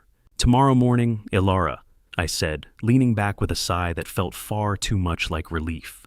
"By 8:05, this is over. Vance is ready. The trap is set." Ilara looked at me, her eyes clouded with a wisdom I should have heeded. Don't underestimate her candor. A cornered animal doesn't just run, it bites. I brushed it off, confident in the digital trail I had helped blaze. I didn't notice the static on my burner phone until it was too late. As I reviewed the logs, I saw an entry twist I hadn't prepared for a series of doctored text messages originating from my own encrypted line messages that painted a picture of a man unhinged, threatening violence against my daughter-in-law. She hadn't just been watching, she had cloned my burner. The paper felt heavier than a lead coin. It was a court-ordered blindfold. The chime of the doorbell at 6:30 didn't sound like a delivery. It sounded like a funeral bell. I opened the door to find a process server, a weary-looking man in a wrinkled polo shirt, a low-level cog in a legal machine that Delilah had just hijacked. He didn't look me in the eye as he thrust a stack of cold, crisp legal papers into my hand. "You've been served, Mr. Whitlock," he muttered. "You need to step back from the door." I looked down at the temporary restraining order, the words harassment, erratic behavior, and threats of violence, jumping off the page in stark black ink. It was an absolute prohibition 500 feet from Delilah and Ria and zero contact with Rowan. "She's isolating them?" I whispered, my heart hammering against my ribs. "This isn't a legal move, it's a tactical wall. How do you protect your family when the law itself has been turned into a weapon for the thief?" I felt Ilara's presence behind me, her face draining of color as she read the top page. The car engine of the process server idled in the rain-dampened driveway, the smell of exhaust and wet pavement filling my lungs. I flipped to the witness statement at the back, expecting a fabrication from a stranger. Instead, I found a betrayal that reached into the marrow of my bones. The statement confirming my unstable history was signed by a familiar name. I looked at the signature on the witness statement and felt my stomach drop. It wasn't just a former cop. It was my own brother Vernon, who had been groomed and used to bury me. The conspiracy hadn't just reached the precinct. It had reached my dinner table years ago, and now the gate was locked from the outside. The darkness of Friday morning at 6 a.m. felt like a shroud, and my phone was a dead weight I wasn't allowed to touch. That legal paper in my study, signed by my own brother, had effectively severed my connection to the people I needed to protect most. I sat in the silence of my kitchen, a prisoner of a temporary restraining order, while across town, the trap Delilah had built was snapping shut. I could almost hear the gears grinding. The sun hadn't even cleared the Cascades when Delilah dropped a manila envelope onto the breakfast table in Rowan's apartment. Not with the gentleness of a wife, but with the heavy, final thud of a guillotine blade. Rowan told me later that the sound seemed to echo through the entire flat. She didn't offer him coffee, she offered him an ultimatum. Inside that envelope was a copy of the DNA results I had spent 72 hours sweating over. She'd intercepted them, or perhaps she'd had a duplicate set all along. "You're not her father, Rowan," she said, her voice a flat line. "You're just a roommate who's been paying the bills." She laid out the final wire transfer authorization for the $420,000, her triumphant smile glinting in the dim light of the kitchen. If he didn't sign it by noon, she was filing for emergency sole custody using the DNA to prove he had no rights before vanishing to Canada. She'd already filed a petition using the doctored evidence she'd used against me, painting the whole Whitlock family as a nest of dangerous lunatics. How do you look into the eyes of the woman who shared your bed and see only the cold, calculating hunger of a wolf? My son sat there feeling the walls of his life closing in. But he remembered my training. He fought back the urge to scream, to reach across the table and demand his life back. Instead, he forced his breathing to slow. He played the part of the broken, defeated man she expected him to be. "Fine," he told her, his voice trembling with a well-earned desperation. "You win, just don't take her. I'll sign it, but I have to do it at the bank branch at 9 to make sure the flags don't trigger an automatic freeze." The coffee in his mug was cold. The air in the room was colder. Delilah leaned back, watching him with the satisfaction of a predator that had finally worn its prey down. "Good boy," she purred. "I knew you'd see reason when the stakes were high enough." Rowan stalling bought the FBI 2 critical hours, a thin margin of safety in a game that was rapidly running out of time. While she was distracted by her victory, he managed to trigger the SOS signal we'd set up on the smart thermostat, a simple temperature spike that would alert the task force. But as he stood up to clear the table, he saw it. a small flesh-colored bud in her ear glinting as the morning light caught the plastic. She wasn't just acting on her own, she was being coached in real time. Griffin Holt was in her ear directing the kill from a nearby vantage point. Delilah tapped her earpiece and smiled a look of pure triumph that made Rowan's skin crawl. "Griffin says the notary is 10 minutes away," she said. "We don't need the bank, Rowan. We're doing this here." I watched the grain of the video feed from the smart doorbell vibrate as heavy silent boots moved into the stairwell. The federal hammer was finally in the air, and Delilah had no idea the ceiling was about to collapse. I was legally barred from being within 500 feet of that apartment, but Michelle had opened a digital window for me, a secure link that let me monitor the silent swarm of tactical teams saturating the complex. On my monitor, heat signatures moved like ghosts through the rain-drenched shadows of the hallway. Inside the apartment, Rowan was a statue of forced calm, distractedly bouncing Rhea on his knee, while a cartoon jingle played with mocking cheerfulness in the background. Delilah paced the length of the living room, like a hungry cat, her manicured fingers twitching every time she glanced at the window. "He's just pulling in now, Rowan," she said, her voice tight with a predatory greed she could no longer hide. "Get the pen ready. I need to change her diaper first." Delilah. Rowan countered, his voice steady, even as 82 heartbeats per minute thudded against his chest. "Just give me a second." I saw the entry twist clearly on the high-definition perimeter. Cam, the notary arriving in the black sedan, wasn't a civil servant. He was a man built like a fire hydrant, wearing a suit 2 sizes too small and carrying a briefcase that likely held more lead than paper. As he stepped out, the jacket pulled tight, revealing the unmistakable print of a concealed weapon. The celebration trip to Vancouver was never meant to have a return flight for my son. Before I reveal what was actually inside that briefcase, let me ask, are you still with me? Comment one word describing how you feel right now. I'd love to see your reactions. Quick note, some details ahead are recreated for storytelling purposes to highlight the message of vigilance. If this isn't your kind of story, feel free to stop here. The notary reached the threshold of the building. In my ear, Michelle's voice was a sharp professional whisper. "Target is at the threshold. All units hold for the primary signature." "Calder, if you're listening, we've got them." The tactical lead signaled breach minus 60 seconds. I adjusted the contrast on my screen, my hands gripping the control joystick until my knuckles were white. How many families had been destroyed by this exact sequence of events before we stepped into the line of fire? I felt a jolt of cold recognition as the camera panned to the street corner. There, parked 2 blocks away with its headlights off, was my brother Vernon's car. He wasn't just a witness, he was the getaway driver, the final piece of a betrayal that made my gorge rise. Tactical agents stacked up against the wall outside Rowan's door, their weapons at the ready, black-clad shadows against the beige apartment wallpaper. Delilah reached for the deadbolt, a triumphant smile lighting her face as she prepared to welcome the end of our family's history. "Come in," she called out, her voice melodic and deadly. "Let's get this over with." I held my breath, watching the lead agent's arm cock back. The notary's hand reached for the door handle just as the flashbang left the agent's hand. The world was about to turn white. The world didn't simply turn white. It fractured into a storm of light and sound as the front door exploded inward. The blast tore the air from Rowan's lungs, the shockwave rippling through the living room like a physical punch. Through the grainy digital feed Michelle had patched into my monitor, I watched the scene dissolve into dust and blinding flashes of magnesium light. Black-clad agents surged through the doorway with the relentless precision of a rising tide. Their boots thundered across the floorboards Rowan and I had polished together only 6 months earlier. The room that once held birthday parties and quiet evenings became a battlefield in seconds. Delilah never even had time to scream. She was slammed to the carpet, her cheek pressed into the same rug where she had spent months carefully manipulating everyone around her. Across the room, Rowan reacted on instinct alone.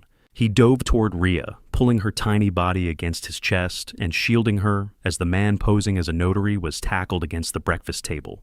The man's briefcase burst open as he fell, forged contracts scattering across the floor like paper confetti at a funeral.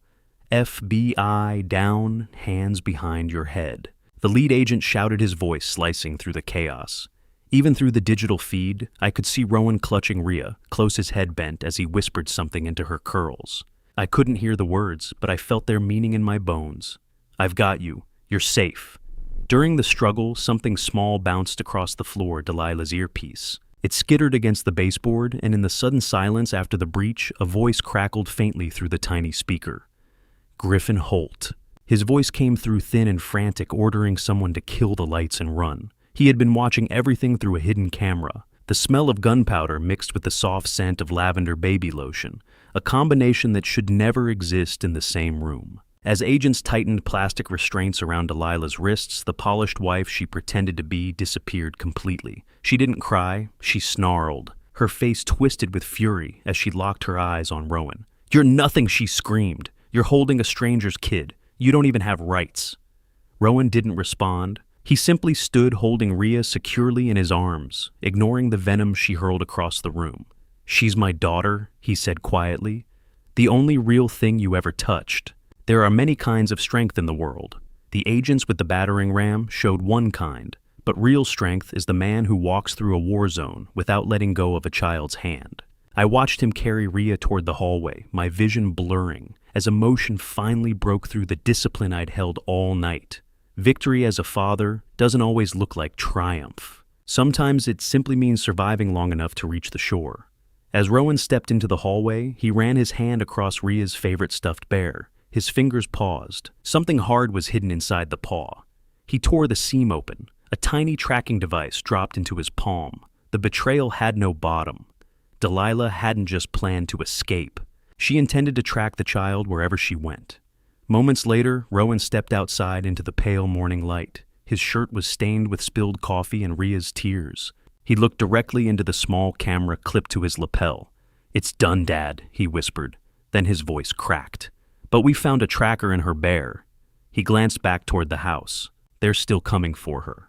I didn't wait for the handcuffs to stop ringing in the Portland air. I was already on the secure line with Michelle watching the digital dominoes start to topple across the Pacific Northwest. Reports flooded into the command center as the FBI hit secondary targets with the precision of a clockmaker. Griffin Holt had been apprehended in Seattle literally 3 minutes from the runway of a private airfield. And Diana Voss was caught in a Vancouver hotel, clutching a bag filled with 3 different passports and $50,000 in cash. It was a nationwide takedown, a house of cards finally meeting a hurricane. Michelle confirmed they had recovered a central ledger, a literal blueprint for misery, detailing 12 other families being systematically hollowed out. "They were planning to bleed you dry by Christmas Calder," she said, her voice heavy with the scale of it. Combined losses would have exceeded $8 million. I realized then that Delilah's marriage to Rowan was just one ugly gear in a massive predatory machine. It wasn't love, it was industrial-scale harvesting. But the victory felt hollow as I watched Rowan stare at a cold glass of water in a law office 3 hours later. You can catch the thief, but that doesn't mean you get the peace of mind back. Sometimes the trial is harder than the crime. We were sitting in the office of Sarah Brennan. Sarah Brennan was a woman who wore her reputation like a suit of armor, her eyes sharp enough to cut through any lie a witness could conjure. The smell of expensive leather and law books should have felt stable, but the air was electric with a new kind of dread. The FBI revealed an entry twist that made my skin crawl. Delilah had already pre-signed Rhea's adoption papers over to Griffin Holt in a different jurisdiction, creating a legal paradox intended to strip Rowan of any standing the moment she crossed the border. "The law cares about blood," Sarah said, her voice a low, melodic warning. "But a good judge cares about the person who changes the diapers. We have to pivot to the psychological parent doctrine immediately. If we don't, the state or Holt's remaining associates could move Rhea to a foster facility by nightfall. The law is a blunt instrument. We had to sharpen it into a scalpel before the other side used it as a hammer." Rowan's face was a mask of determined anxiety. "They're going to use that 0% DNA test to claim I'm a stranger," he whispered, the sound of a printer humming in the background, sounding like a death march. As Sarah flipped through the thick case file, her hand stopped on a specific page. The betrayal found a new depth. She discovered that Delilah's emergency custody petition, the one meant to bury us, had been notarized by my own brother Vernon 2 weeks prior. He hadn't just been a getaway driver, he had been the legal architect for our family's destruction. Sarah looked up from the file, her face draining of all professional neutrality. "Calder, there's one more thing," she said, her eyes fixed on a social security number at the bottom of a medical release. "Delilah filed these papers under a different identity, one that belongs to a woman in Ohio who is still very much alive and has been looking for her kidnapped daughter for 18 months. The room went silent, the distant city sirens the only sound left in a world that had just reinvented its own horror. The silence of the Multnomah County Courthouse on Monday morning was deafening, a heavy pressure that seemed to hum in the very marble of the walls. I adjusted the knot of Rowan's tie as we stood before the towering bronze doors of the courthouse, his hands steady for the first time in a week, while a sea of reporters waited like vultures for the fall of the Whitlock name. The taste of bitter courthouse coffee lingered on my tongue, a reminder of the long hours spent with Sarah Brennan, prepping for this moment. We weren't just here to fight a fraud. We were here to save a child from being swallowed by a legal void. I gripped the cold wooden railing as we navigated the gauntlet of the lobby, the sight of the bronze statue of Lady Justice feeling more like a threat than a promise. We were led into the private chambers of Judge Holloway. Judge Holloway was a woman with silver hair and eyes like polished granite, someone who had seen 1,000 broken homes and had no patience for anything but the absolute truth. Sarah didn't waste a second. She laid out the autopsy of Delilah's identity, revealing the stolen social security number that belonged to a living woman in Florida. "This isn't just about custody or honor," Sarah said, her voice echoing in the small room. "It's about a ghost trying to claim a living child." However, the air in the room shifted when the opposing counsel presented their own motion. From her jail cell, Delilah had attempted to appoint Griffin Holt as Ria's legal guardian, claiming he was the biological father, to circumvent Rowan's standing. It was a tactical strike intended to sever the Whitlock line entirely. The courthouse air was thick with the smell of floor wax, and old secrets, a place where families are either mended or dismantled by a single stroke of a pen.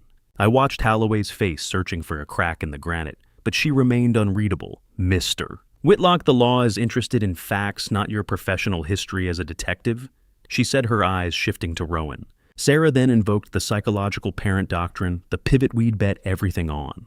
She argued that biology was secondary to the primary caregiving bond, detailing the 2 years Rowan spent as Ria's sole stable provider, while Delilah was busy manufacturing a multi-state heist. "Biology didn't read her goodnight moon 400 times, Rowan said as he took the stand.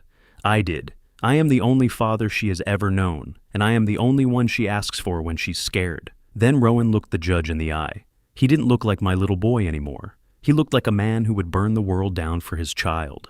The room fell silent as a court-appointed advocate added that, since her removal, Ria had been calling for Dada incessantly, a detail that landed like a physical weight. But the victory was short-lived. Judge Holloway leaned forward, her expression unreadable and her voice devoid of sentiment. "Mr. Whitlock, the law on biological rights is very clear. If Mr. Holt is the father, your psychological bond may not be enough to stop her from being handed to a stranger." I felt the floor drop out from under me as I realized the kingpin was still holding the high ground from behind bars. The sound of Sarah Brennan's briefcase clicking open was the last thing I heard before we retreated from the courthouse to find the ammunition we needed to survive it. DNA is just a sequence of proteins, but a fatherhood is built from 3,000 sleepless nights, and I was going to make sure the court felt every single one of them. We couldn't let Griffin Holt's biological claim stand as the final word. Back at the Whitlock home, I transformed the dining room into a tactical command center. The smell of printer ink was thick in the air, a chemical sharp contrast to the stale, lukewarm coffee sitting on my desk. Thousands of time-stamped photos and videos were spread across the mahogany table, like the fragments of a broken mirror we were trying to piece back together. Ilara sat at the laptop, the sound of her rhythmic typing a constant hum, as she meticulously cross-referenced pediatric records and daycare logs. We found that Rowan had attended 100% of Ria's medical appointments, while Delilah was allegedly traveling for business. Every fever, every first step, every nightmare, it was all Rowan. Ilara said, her voice trembling, but determined. "We aren't just proving he's a dad, Ilara," I replied, staring at a photo of my son holding a sleeping Ria. "We're proving she was never a mother." I uncovered an entry twist that made my blood run cold as I dug through Delilah's faked health logs. She had been systematically faking Ria's allergies to peanuts and dairy for over a year, using them as a weapon to restrict Rowan's movements and keep him isolated from his own social circle. It was the ultimate leash. A mother's love is supposed to be a sanctuary. For Ria, it was a ledger. By midnight, I managed to bypass the encryption on Delilah's secondary cloud drive. I sat in my study, my hand steady on the cold computer mouse as I read the archives. The clinical horror of it was staggering. In emails sent to Griffin Holt during the first year of Ria's life, Delilah described the child as a necessary anchor and a long-term insurance policy for the Whitlock estate. She called her a leverage unit. My granddaughter was a line item on a spreadsheet to these people. How do you explain to a 2-year-old that her very existence was an investment strategy? I felt a sickening realization wash over me, followed by a surge of righteous anger that cleared the fatigue from my mind. This goes to the judge, tonight. I won't let them reduce a child's soul to a financial instrument. As I scrolled through the final documents, I found an email from Delilah to the forger that revealed the true depth of her depravity. She had actually spent months looking for a child to adopt through illegal human trafficking channels before deciding to use Griffin as a biological donor because it would look more authentic for the scam. She didn't want a daughter. She wanted a prop that shared the ringleader's genetic code. I found a folder labeled Project Exit and felt the hair on my neck stand up as the screen flickered in the dark room. Delilah hadn't just planned to take Rhea to Canada, she had planned to leave her there with Griffin and disappear entirely once the Whitlock money was laundered. Rhea wasn't even the prize to her. She was just the bait. The meeting with the district attorney's office felt like walking into a storm that was finally blowing in our favor. I carried the weight of the Project Exit files in my mind, but in my hands I carried the physical evidence of a monster. I stepped into the cold fluorescent office air, the smell of old file folders and institutional floor wax grounding me as I prepared for the final deep dive into the wreckage Delilah had created. I didn't sit down immediately. I slammed a stack of 4 different birth certificates onto the prosecutor's desk, each one bearing Griffin Holt's name and a different mother's signature, the paper trail of a man who treated fatherhood like a franchise opportunity. The district attorney was a sharp-featured woman who looked like she'd been carved out of Oregon flint, and she handled the stack of fraud reports like she was loading a shotgun. She looked from the certificates to the mugshot on her monitor, where Griffin Holt's smug smile seemed to mock the very concept of justice. My investigative deep dive had yielded a sickening pattern. Holt had fathered 4 other children across Nevada, Arizona, and California, using each one as a biological anchor to claim custody of heirs to wealthy estates. Once the assets were liquidated, he vanished.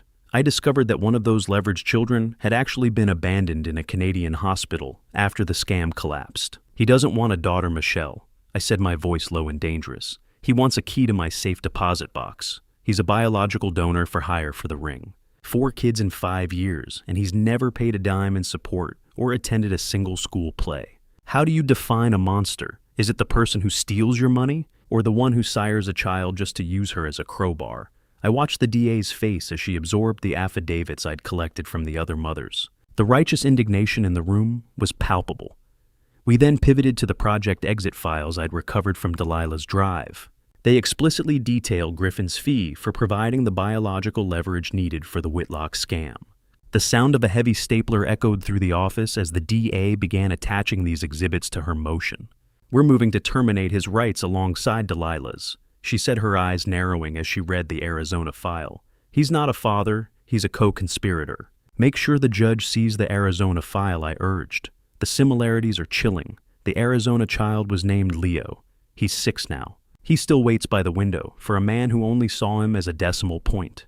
I felt a calculated satisfaction as the final nail was driven into the coffin of Griffin's attempt to spite-take Rhea.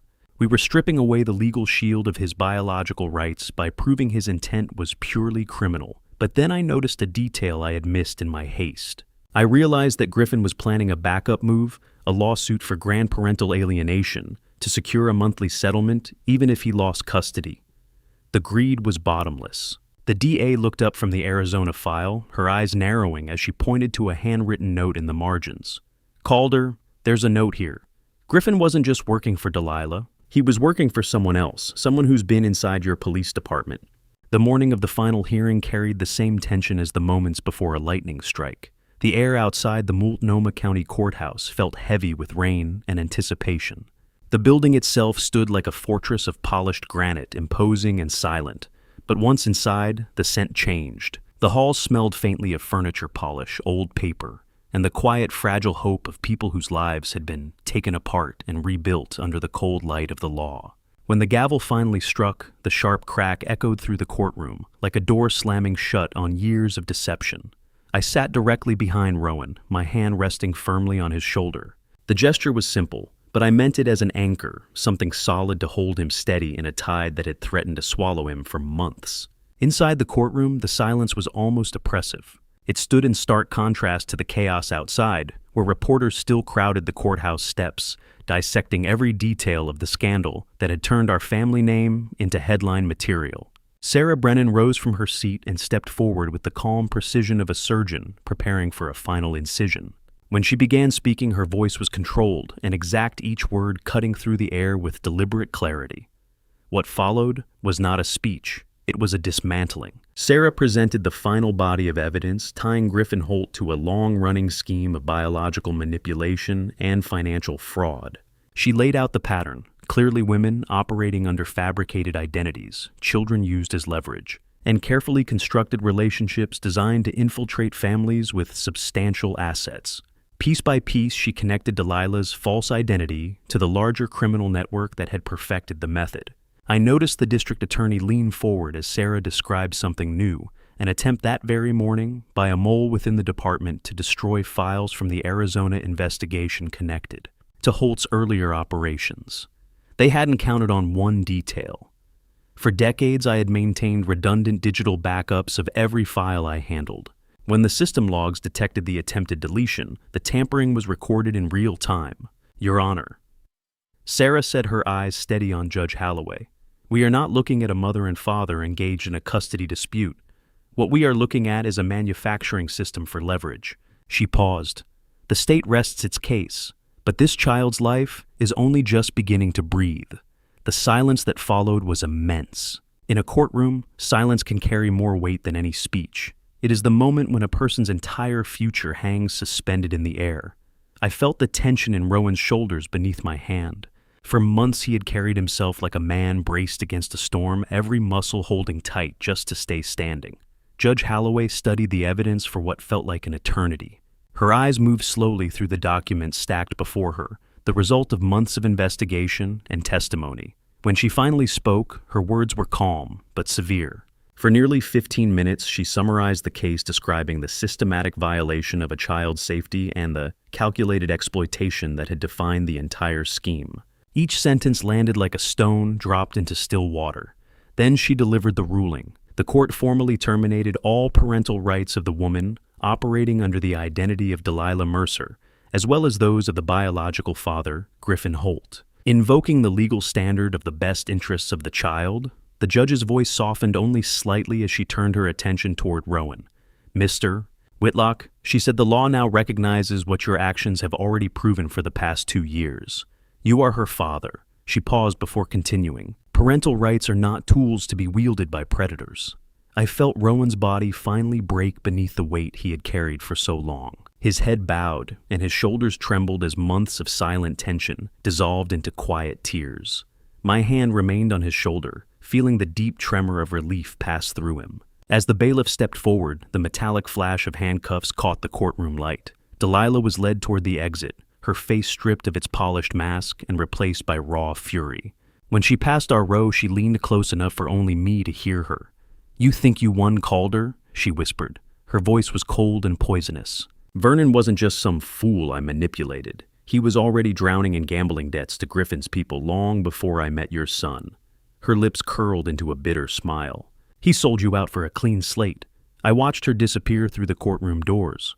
But as I lifted my eyes, something else caught my attention. In the back row sat a man I recognized immediately, a face from my own precinct. He shouldn't have been there, and the look on his face wasn't curiosity.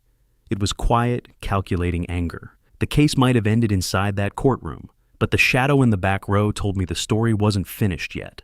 The walk out of the Multnomah County Courthouse felt different than the walk in the air was thinner, cleaner, but the shadow in the back of the room still haunted my steps. I couldn't shake the memory of that face-a-cold fixture from my own precinct watching our victory like it was a personal insult. 3 months later, the Oregon rain had softened into a mild September drizzle. Adoption isn't just a legal filing, it's a soul-level correction of a biological error, and as I watched Rowan straighten Ria's dress in the quiet hallway, I saw a man finally reclaiming the piece of his heart that a thief had tried to monetize. We were back for the final decree, the formal closing of a wound that had nearly bled us dry. The atmosphere in Judge Holloway's private chambers was intimate, a sharp contrast to the clinical brutality of the trial. Elara stood beside me, her hand resting on my arm, while Rhea explored the thick rug, with a curiosity that made the heavy mahogany furniture seem less imposing. During the ceremony, my phone buzzed with a message from Michelle. I felt a chill that had nothing to do with the air conditioning. She had identified the man from the back row as a former internal affairs investigator I had forced out of the department years ago for ethical breaches. The grudge wasn't just professional, it was a decades-old poison that had found a new vessel in Delilah's ring. I'm not taking her in because I have to. Your Honor, Rowan said, his voice echoing with a quiet, resonant strength. I'm taking her in because I'm the only one who truly has. She's been a Whitlock in her heart for a long time. Today the ink just catches up. The court-appointed advocate gave a glowing report describing a stability in our home that Delilah had spent years trying to dismantle. Ink. It's so thin, yet it weighs more than blood when it's drying on an adoption decree. I watched Judge Holloway reach for a specialized silver pen, the metal glinting under the warm office lights. The scratch of the fountain pen on thick parchment was the most beautiful sound I'd heard in years, a rhythmic final punctuation mark on my son's ordeal. Congratulations, mister. Whitlock, the judge said, handing the document to Rowan with a rare, genuine smile. You are her father in every sense the law and the heart allow. Rowan held the paper with a reverence usually reserved for religious texts, his eyes shining as he looked down at the daughter who was now and forever his. Thank you, Your Honor, he whispered, for everything. I felt an immense surge of pride, but my detective's instinct remained a jagged edge beneath my suit jacket. Can a man ever truly retire? Or is the badge just something you wear on the inside of your ribs for the rest of your life? The muffled sound of courthouse traffic filtered through the glass, a reminder of the world waiting outside. As we gathered our things and moved toward the door, I leaned down to adjust the stroller. My fingers brushed against a rough paper envelope tucked into the side pocket of Rhea's seat, a dead drop I hadn't seen anyone place. I opened it to find a copy of Rhea's new birth certificate. A thick, violent red X had been drawn through my name. I looked at the red X on the document and felt the cold steel of my old life pressing back into my palm. The adoption was finished, but the war for my family's safety had just entered its final, most dangerous phase. The walk to the parking garage felt like a tactical retreat through a sniper's alley. Every shadow a potential threat, and every passing face a reminder that the red X on Rhea's birth certificate was a live wire. I spent the next few weeks in a state of controlled hypervigilance, but today I had to put the badge back on, if only in spirit. Justice in a federal courtroom doesn't move with the speed of a bullet. It moves with the crushing, inevitable weight of a glacier, and today the ice was finally set to break. I sat in the gallery of the Portland Federal Courthouse, the echoing footsteps in the marble halls, a rhythmic precursor to the reckoning.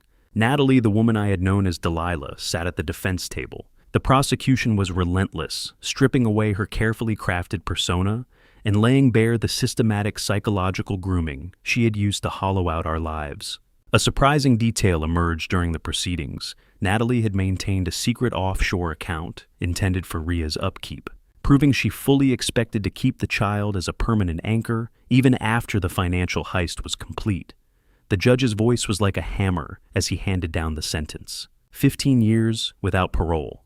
I watched Natalie's defiant mask finally crack her eyes wide with the realization that a decade and a half of her life had just been traded for a failed scam.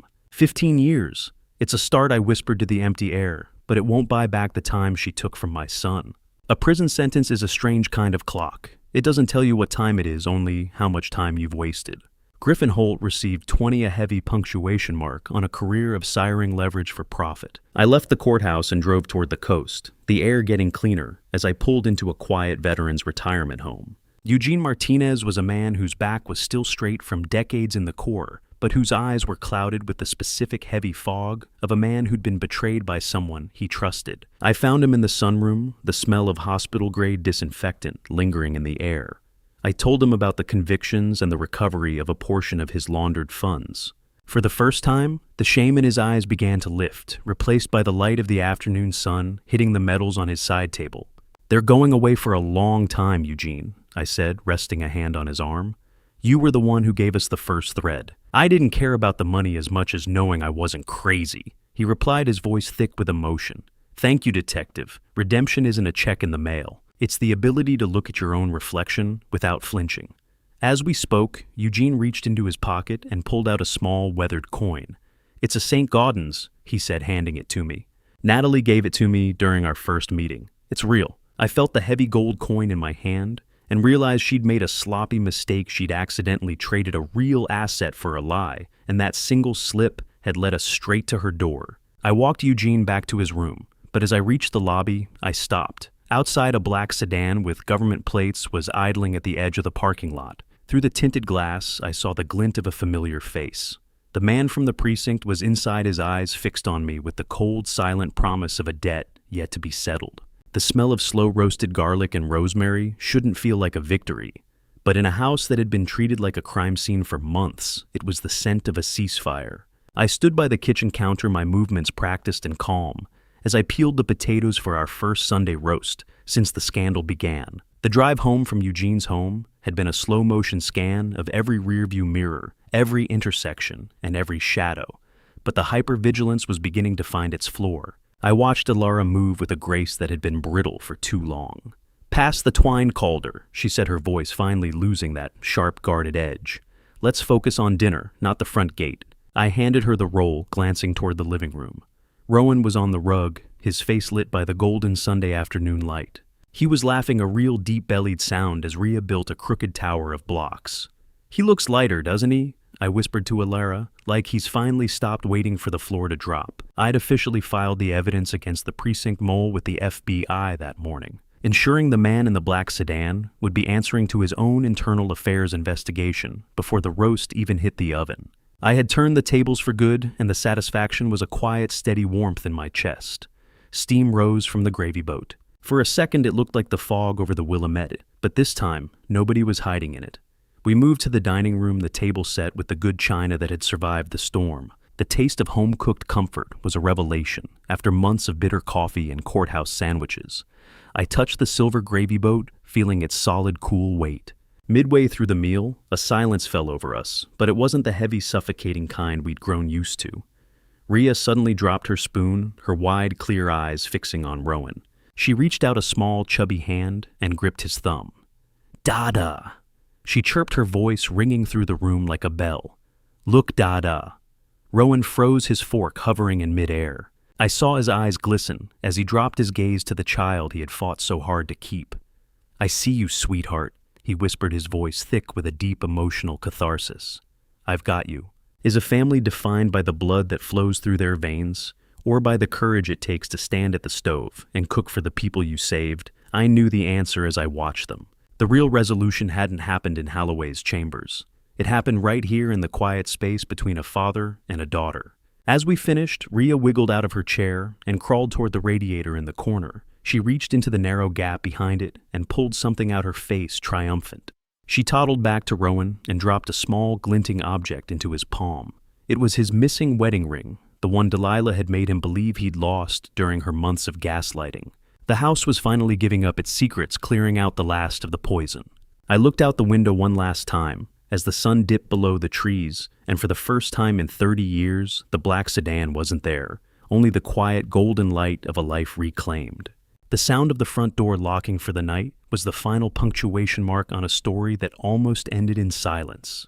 I watched the banking portal screen transition from a warning red to a steady rhythmic green, the digital pulse of a life's work finally returning to its rightful owner. I sat in the study, the digital ping of a successful bank transfer sounding like a chime of liberation.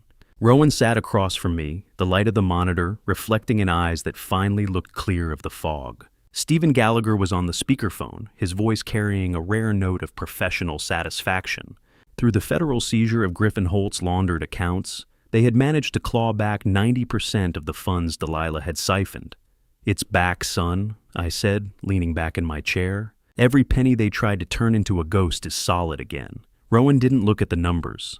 "I don't care about the ledger, Dad," he replied. "I just care that she can't use them to find us anymore." Stephen then delivered an entry twist that made us both pause.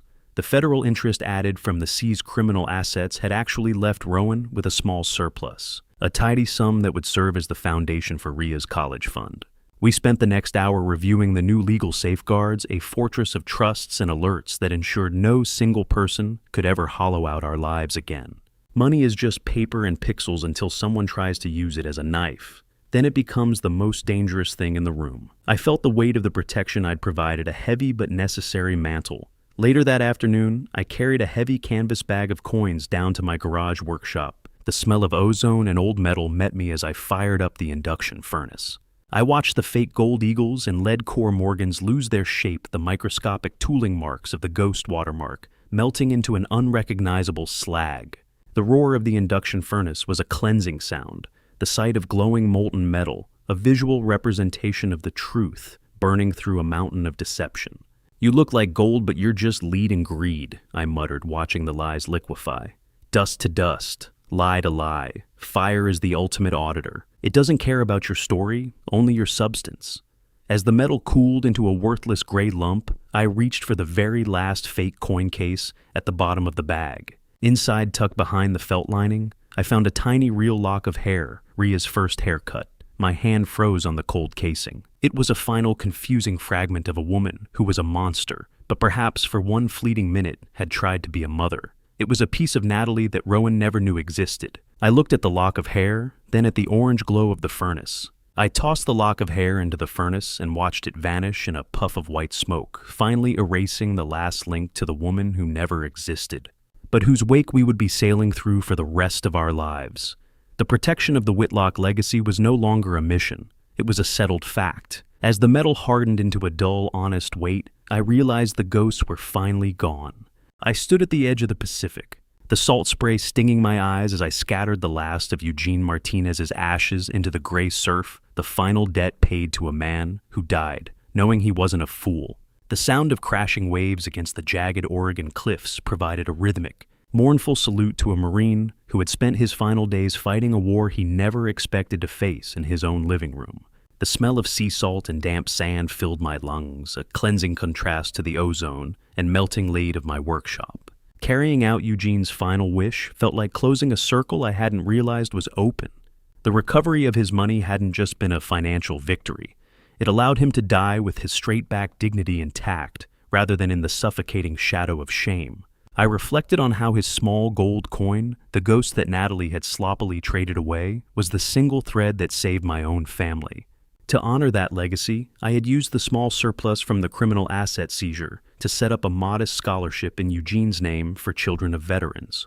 "You weren't just a victim, Eugene," I whispered to the wind. "You were the first line of defense. Rest easy, Marine. The watch is covered." An entry twist awaited me back in my study, tucked inside a sealed letter Eugene had left with his estate lawyer. It contained a name, a silent partner in the precinct, who had protected the ring's interests. My stomach dropped as I read the confirmation. The mole wasn't just a disgruntled investigator, but a high-ranking captain I had trusted for a decade. A predator doesn't go away just because you beat them. They just find a different forest to hunt in. By January, I had returned to my morning workout at the gym, where the Trojan horse had first entered Rowan's life. I moved through the rows of machines, my eyes habitually scanning the room for the time spills and the overeager smiles of professionals. I found myself watching a young man on the stationary bikes looking vulnerable and distracted, the telltale wedding ring tan line on his finger, screaming of a recent divorce. Within minutes, a woman approached him, her approach too perfect, her smile too practiced. "You think you're safe because you locked the door. But remember, the person who sold you the lock might still have the key." I didn't intervene directly. I wasn't that man anymore. Instead, I pulled my phone and made a quiet call to Michelle. "I'm at the East Side branch," I said, my voice dropping into a low, lethal frequency. "Row 4 stationary bikes. We have a live one." "Retirement doesn't suit you," Calder Michelle's voice crackled through the line. "You're still seeing the ghosts before they even appear." Maybe she was right, but as I adjusted my position, the woman I was watching suddenly looked up. She didn't look startled. She looked straight into my eyes and offered a faint mocking salute. A jolt of adrenaline, cold and familiar, spiked through my chest. She knew exactly who I was, and she wanted me to know she was there. I tightened my grip on the cold steel pull-up bar, my heart rate steadying into a lethal rhythm as I realized the ghost watermark wasn't a signature of the past, but a calling card for the future. The war for my family's legacy wasn't over. It had just evolved into a much longer game. I stood in the doorway of the nursery, the soft glow of the nightlight, carving out a world where the only thing that mattered was the steady rise and fall of a child's chest. The house was quiet now, a deep restorative silence that I hadn't allowed myself to feel in over a year.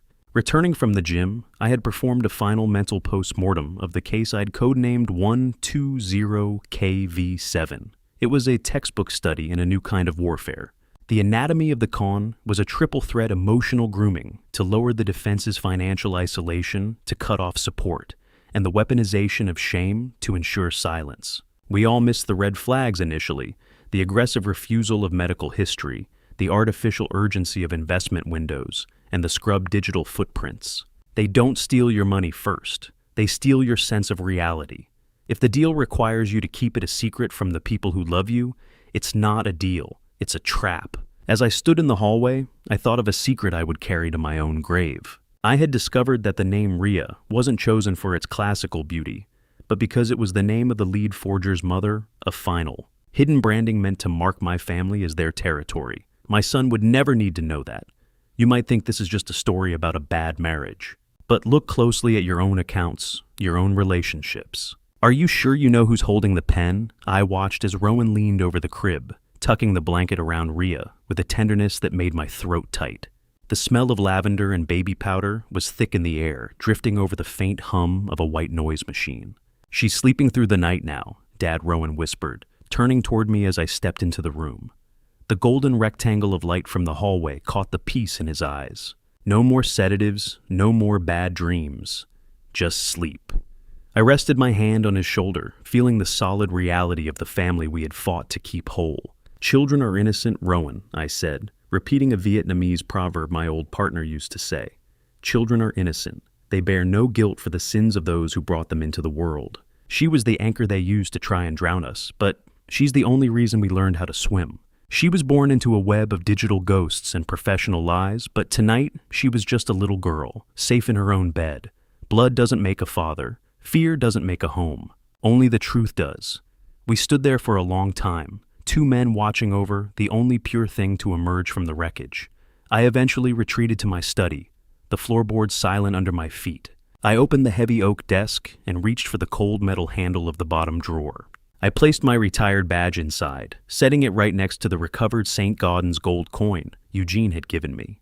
I realized then that my true legacy wasn't the thousands of files I'd closed or the criminals I'd put behind bars. It was the two people sleeping down the hall. I closed the nursery door and walked toward the stairs. The house finally silent, but in the back of my mind, I was already drafting the first line of the next file. Looking back on this family story, I realize how close I came to letting the promise of a quiet retirement blind me to the danger circling my son. After decades of police work, I believed I could finally step away from suspicion and simply trust the calm surface of ordinary life. But the truth is that predators don't always appear in dark alleys or crime reports. Sometimes they sit comfortably at your table, smiling, while the damage quietly spreads beneath the floorboards. My mistake was believing that peace meant lowering my guard.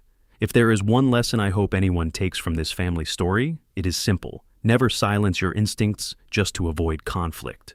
When something feels wrong inside your own home, investigate it. Your intuition often sees the cracks long before your mind wants to admit they exist. What unfolded in our lives was more than a financial scam. It was a devastating act of family betrayal. The most painful part was realizing that the danger wasn't outside our walls, it had been invited in with open arms. That is why this family story matters to me. It reminds me that protection is not only about locks, alarms, or security systems. Real protection is vigilance, the willingness to keep watching even when love makes you want to look away. The hardest part of confronting that family betrayal wasn't collecting evidence or working with investigators. It was accepting that evil doesn't always wear the face of a villain. Sometimes it looks like the person smiling across the dinner table passing you the potatoes during Sunday supper. People sometimes ask if this was a story about revenge. In truth, it never felt that way to me.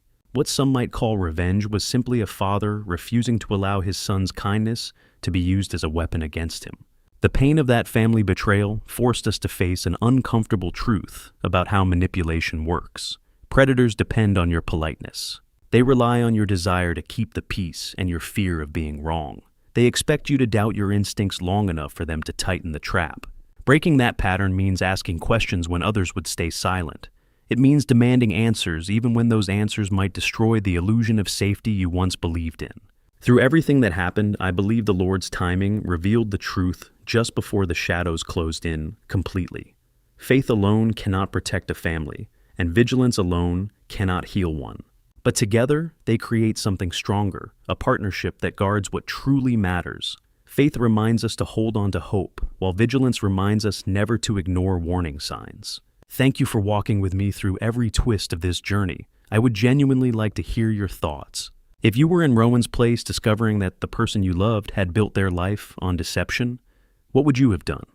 Your perspective matters, and every voice adds something valuable to this conversation. If this family story made you reflect on trust, loyalty, or the quiet dangers that can hide within everyday life, consider subscribing so you don't miss the stories that follow. And one final note, while this narrative draws inspiration from real patterns of financial fraud and family betrayal, certain moments have been dramatized for storytelling purposes. If this style of narrative isn't what you're looking for, that's perfectly fine. There are many other stories out there waiting to be discovered.